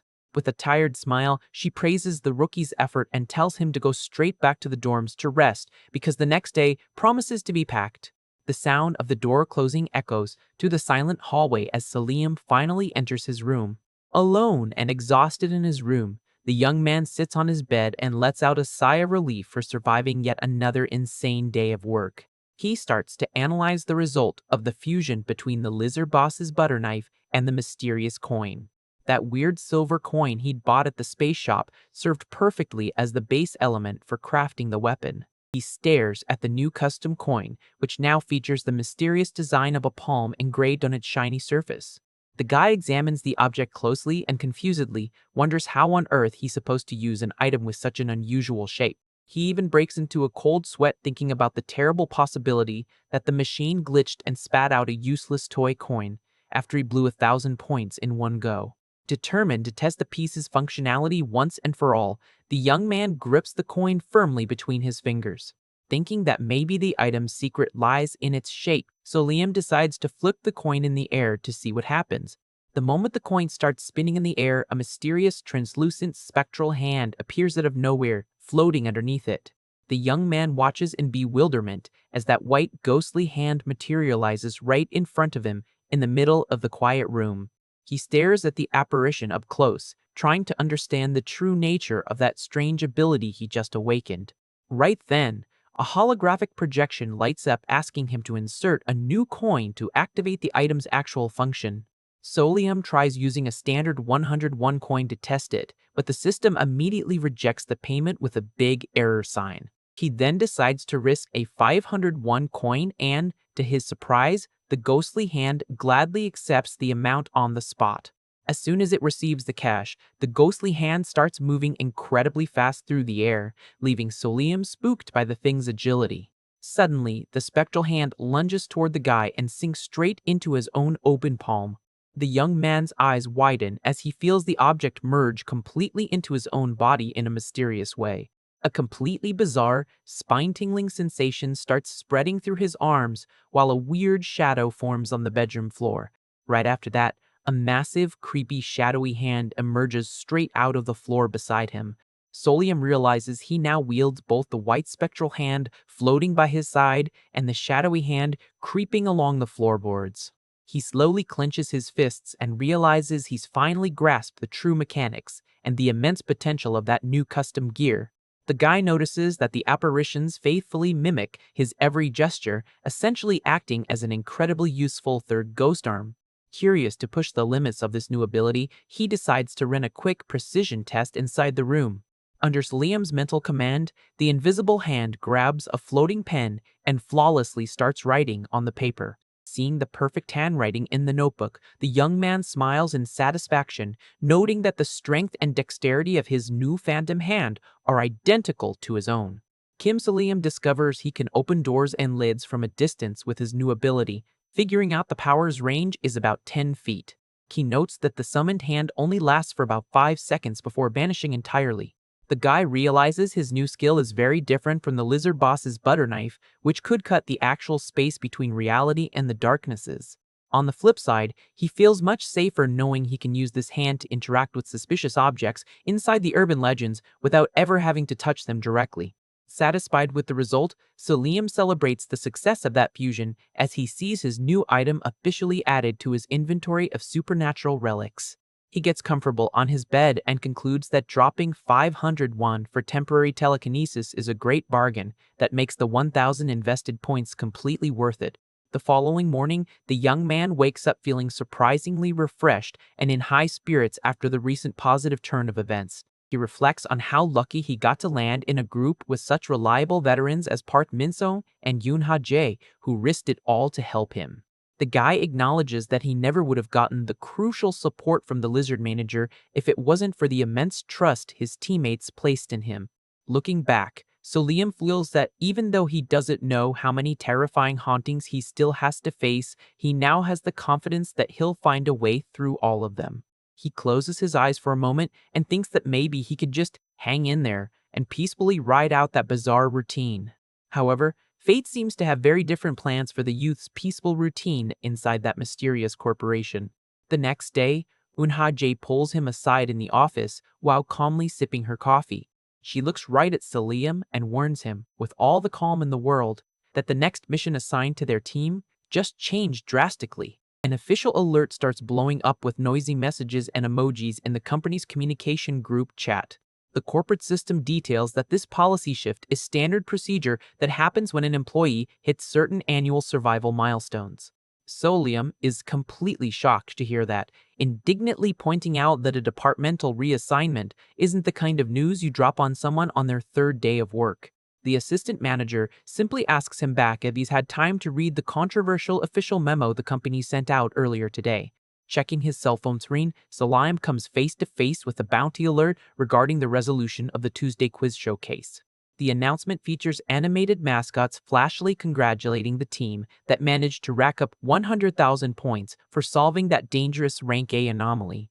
The post encourages all other agents to follow Group D's shining example if they want to stockpile points to earn the coveted wish ticket. Solium almost falls backward seeing his own name plastered on the screen as the main person responsible for the mission, having banked 40,000 points all by himself. The guy starts sweating bullets out of nervousness over being put on blast like that, and wonders what kind of insanely dangerous work the company is going to push onto them after such a huge spotlight. With an extremely dark and exhausted expression on her face, Yoon-ha Jae asks once again if he truly grasped the gravity of the situation.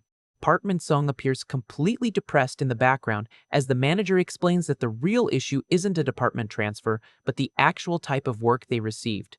She takes a long swig of her coffee and explains that their workload will merely undergo a small, dangerous tweak.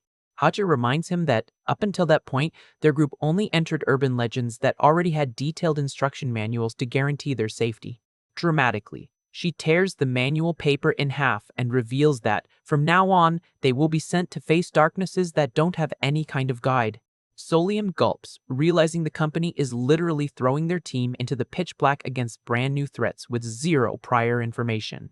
The assistant manager indignantly complains about how upper management always dumps more work precisely on the people who hustle and deliver good results. At that exact moment, the lizard boss opens the office door and greets everyone, being immediately grilled by Hajie about the controversial announcement. She fumes, asking if sending them into darknesses without manuals isn't basically ordering them to throw their lives away, but the boss simply disagrees in an innocent manner. Solium and Hajie exchange surprised looks, thinking that maybe their seasoned leader knows some secret loophole to bypass this absurd rule. However, the lizard manager merely remarks with his trademark deadpan expression that people still perish even on those missions that come with totally complete manuals. Faced with this cold and somewhat disheartening logic from their superior, the two subordinates just stare at him with a look of extreme boredom. Solium still tries to argue that the lack of intel makes everything vastly more dangerous, but the boss insists he doesn't see much practical difference when push comes to shove. Realizing they aren't going to get anywhere arguing about it, the young guy decides to cut straight to the chase and asks if there are any financial perks to this new mission type. The lizard manager confirms there are, simply revealing that the company will pay out a generous chunk of extra points to the team. Min Se-song steps forward with his eyes wide with anxiety and shakily asks if this bonus is really that massive. The boss explains they will receive 3 to 4 times more points than usual, potentially hitting an insane multiplier of up to 15 times the mission's base value. Upon hearing about the point jackpot, Min-sung and Ha-jae get dollar signs in their eyes like compulsive gamblers, making Solium wonder if he shouldn't step in to calm them down. However, the guy reconsiders and realizes that, for him, this isn't a game of chance, but rather a guaranteed win, since he has exclusive access to the exploration form's hidden logs. With this unfair advantage in his corner, Solium breaks into a smile, realizing that this new rule actually works as a permanent triple-point event for him. Completely pumped up by the promise of getting rich quick, Yoon Ha-jae takes the lead and rallies the whole team to cash in on that fortune without wasting any time. The group steps into the elevator, and the assistant manager announces that their first stop will be the 17th floor of the corporate building. She explains to Solium that the 17th through the 20th floors are mainly occupied by the corporation's project development headquarters. Ha-jae reveals that this specific sector is the workplace of the elite researchers tasked with tracking and cataloging new darknesses around the globe. The elevator doors open, revealing a massive laboratory complex packed with high-tech gear and scientists bustling at a rapid pace.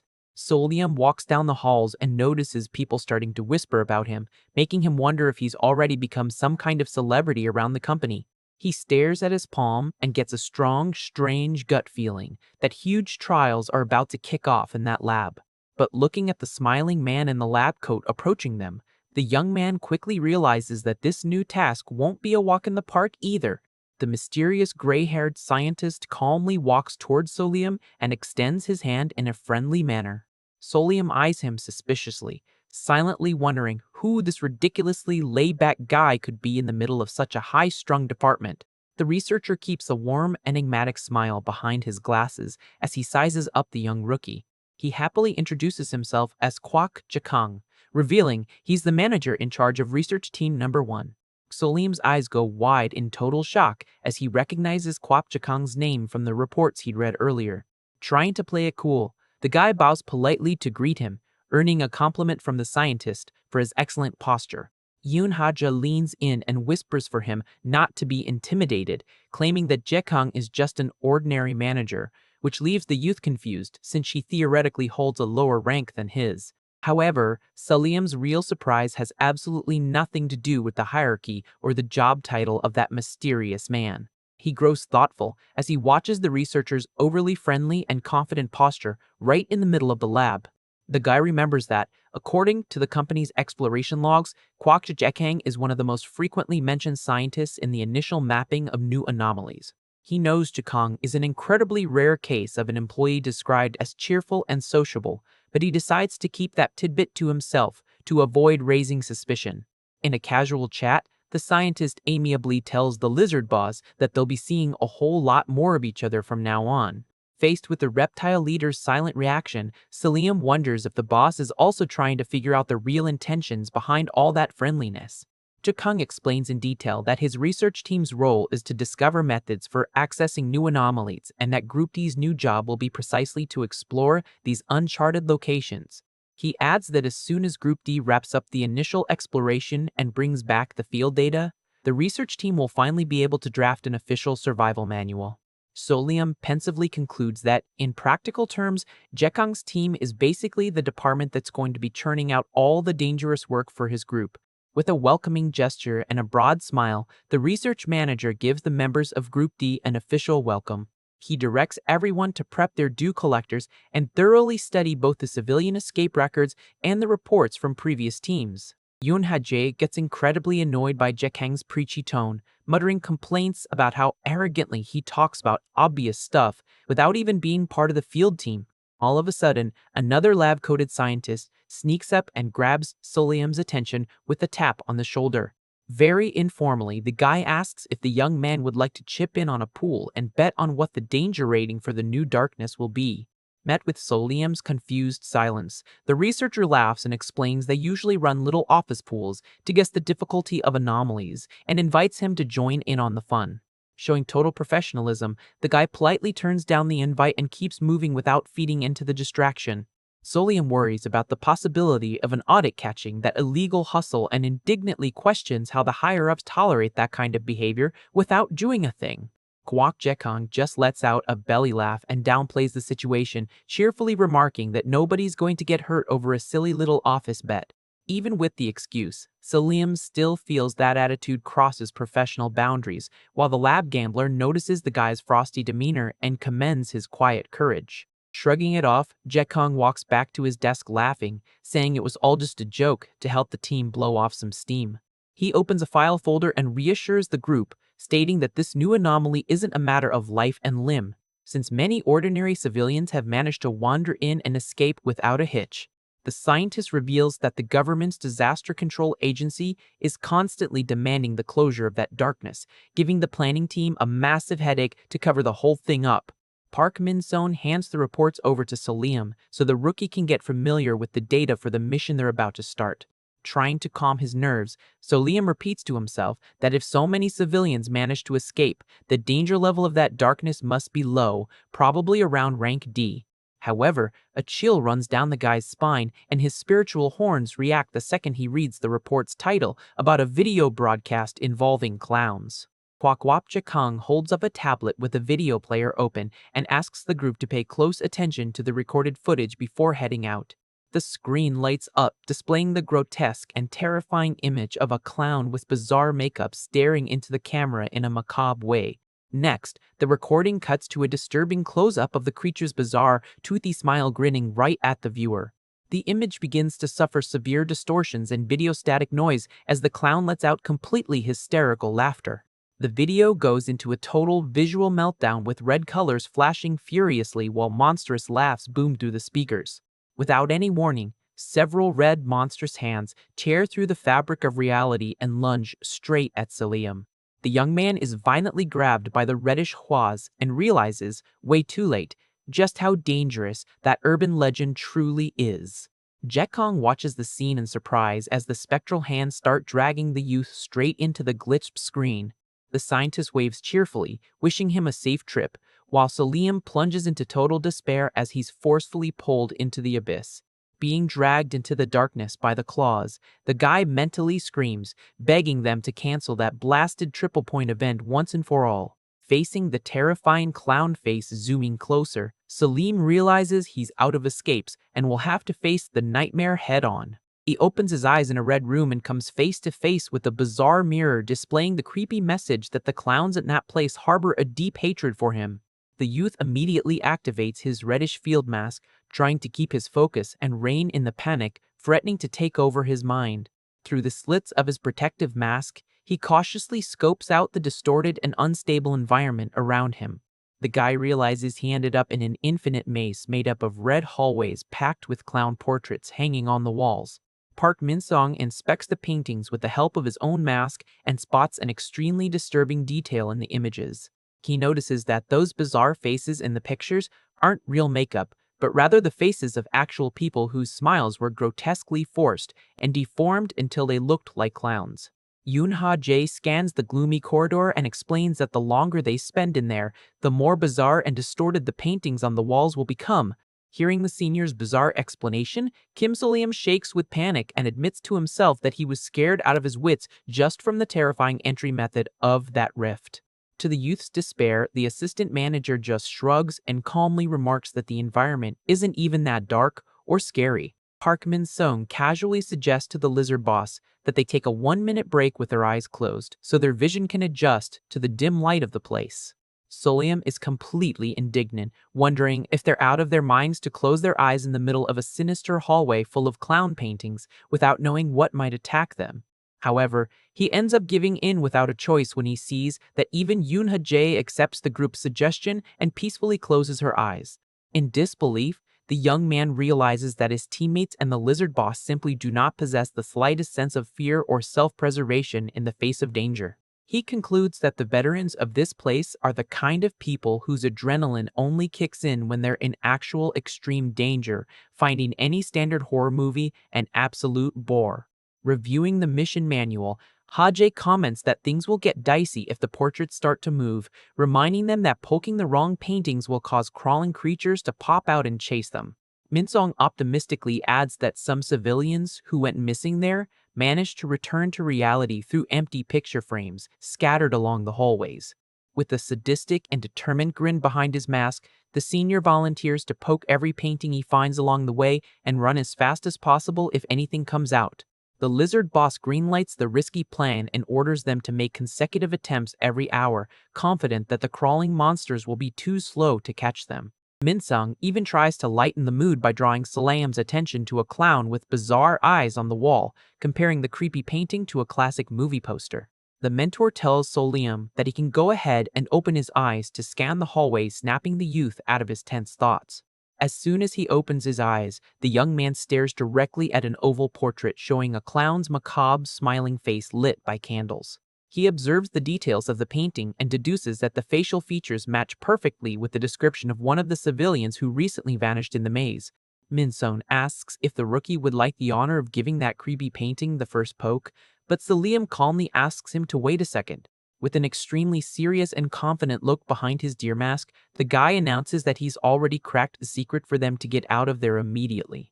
The sudden announcement leaves Min-sung, the assistant manager, and the lizard boss completely frozen in surprise right in the middle of the hallway.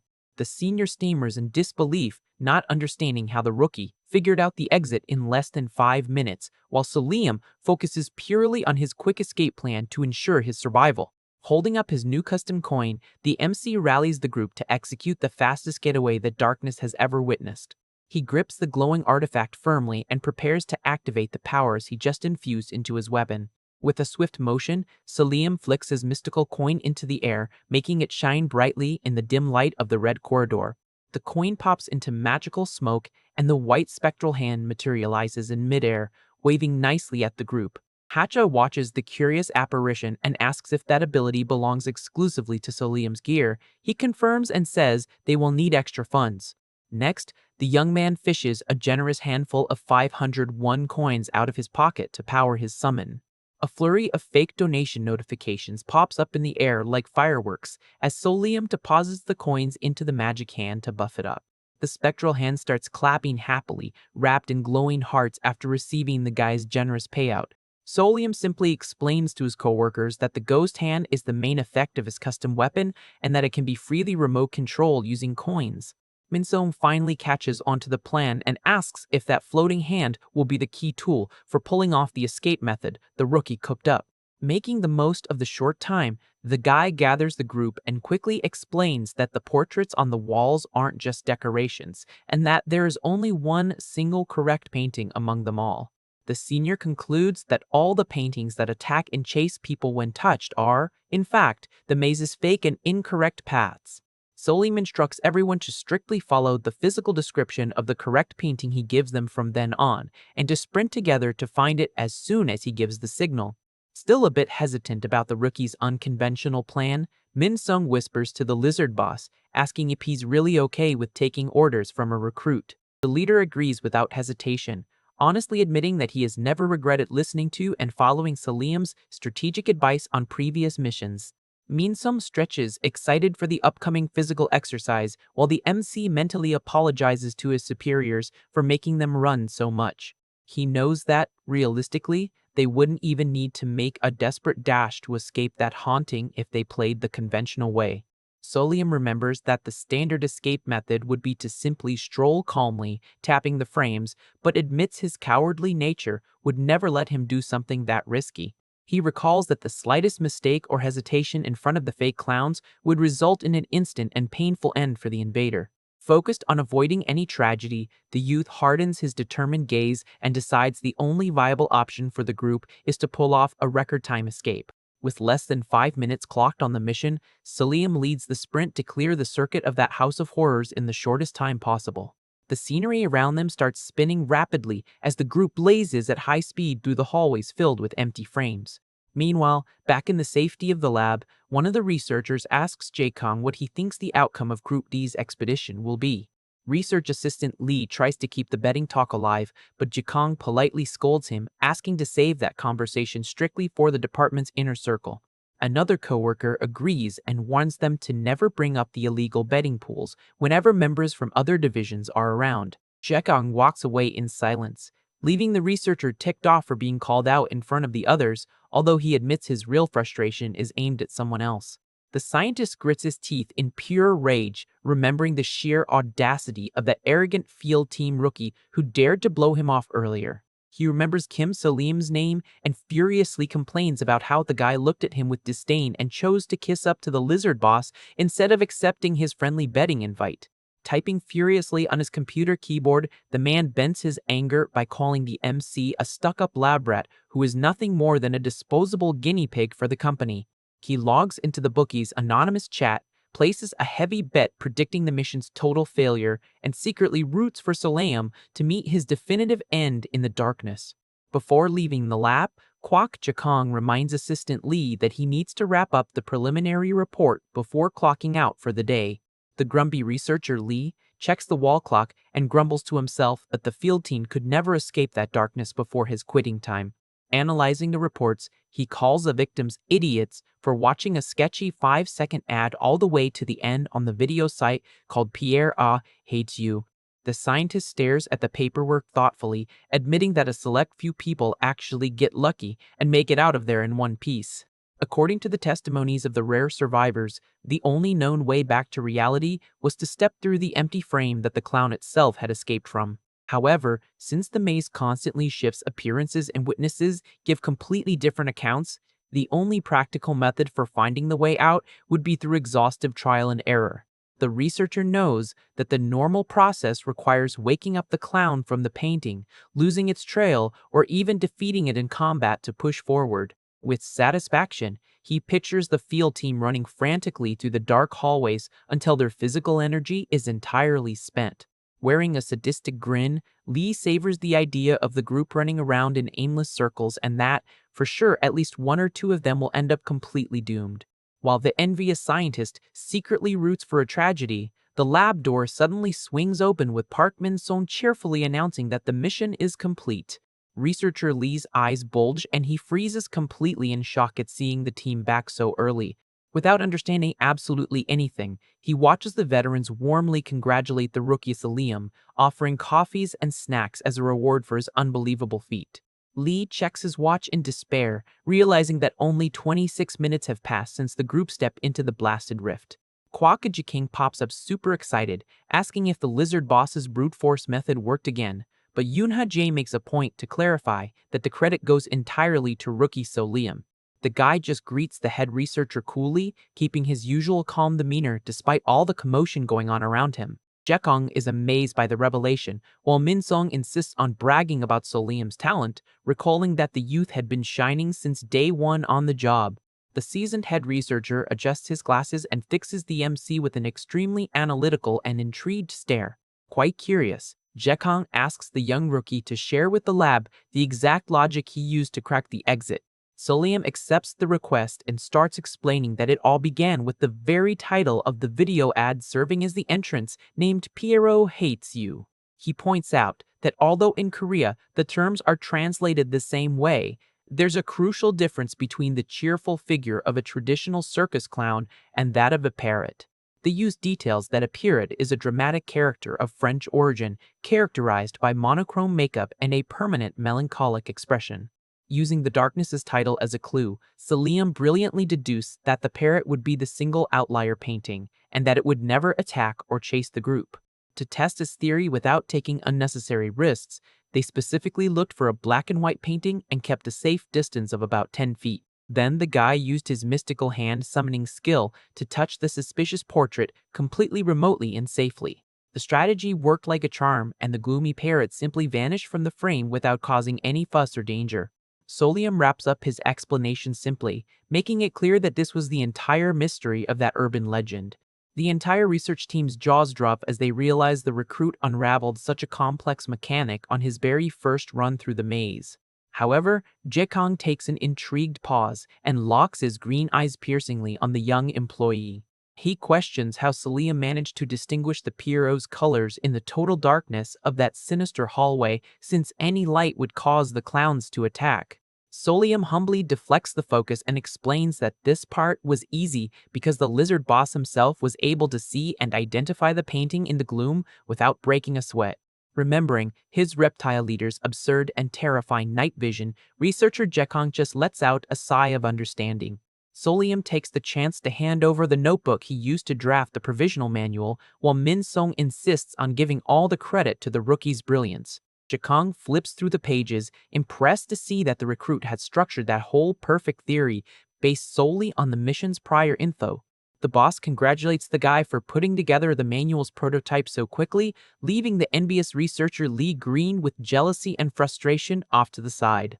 Lee can't accept that absurd reality, unhappily wondering how a rookie managed to escape in record time and still draft a complete manual. The scientist glares suspiciously at Solium and even asks himself if the youth is really an ordinary human being or some kind of monster disguised as an agent. While the envious guy eats his heart out, Min Song reminds the lizard boss that he needs to turn in any loot he might have brought back from that run.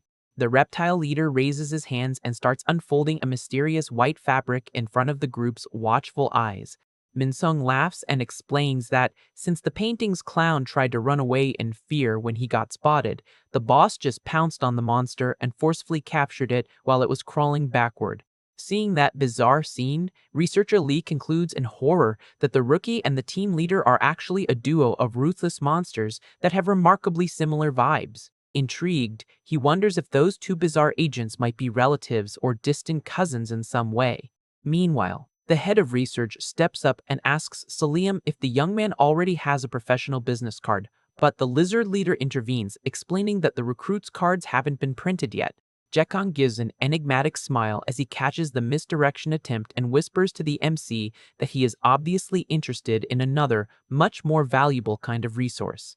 In fact, the true goal of that expedition was to fill the collection vials with the valuable dream dew, the precious magic energy they extract from conquered anomalies.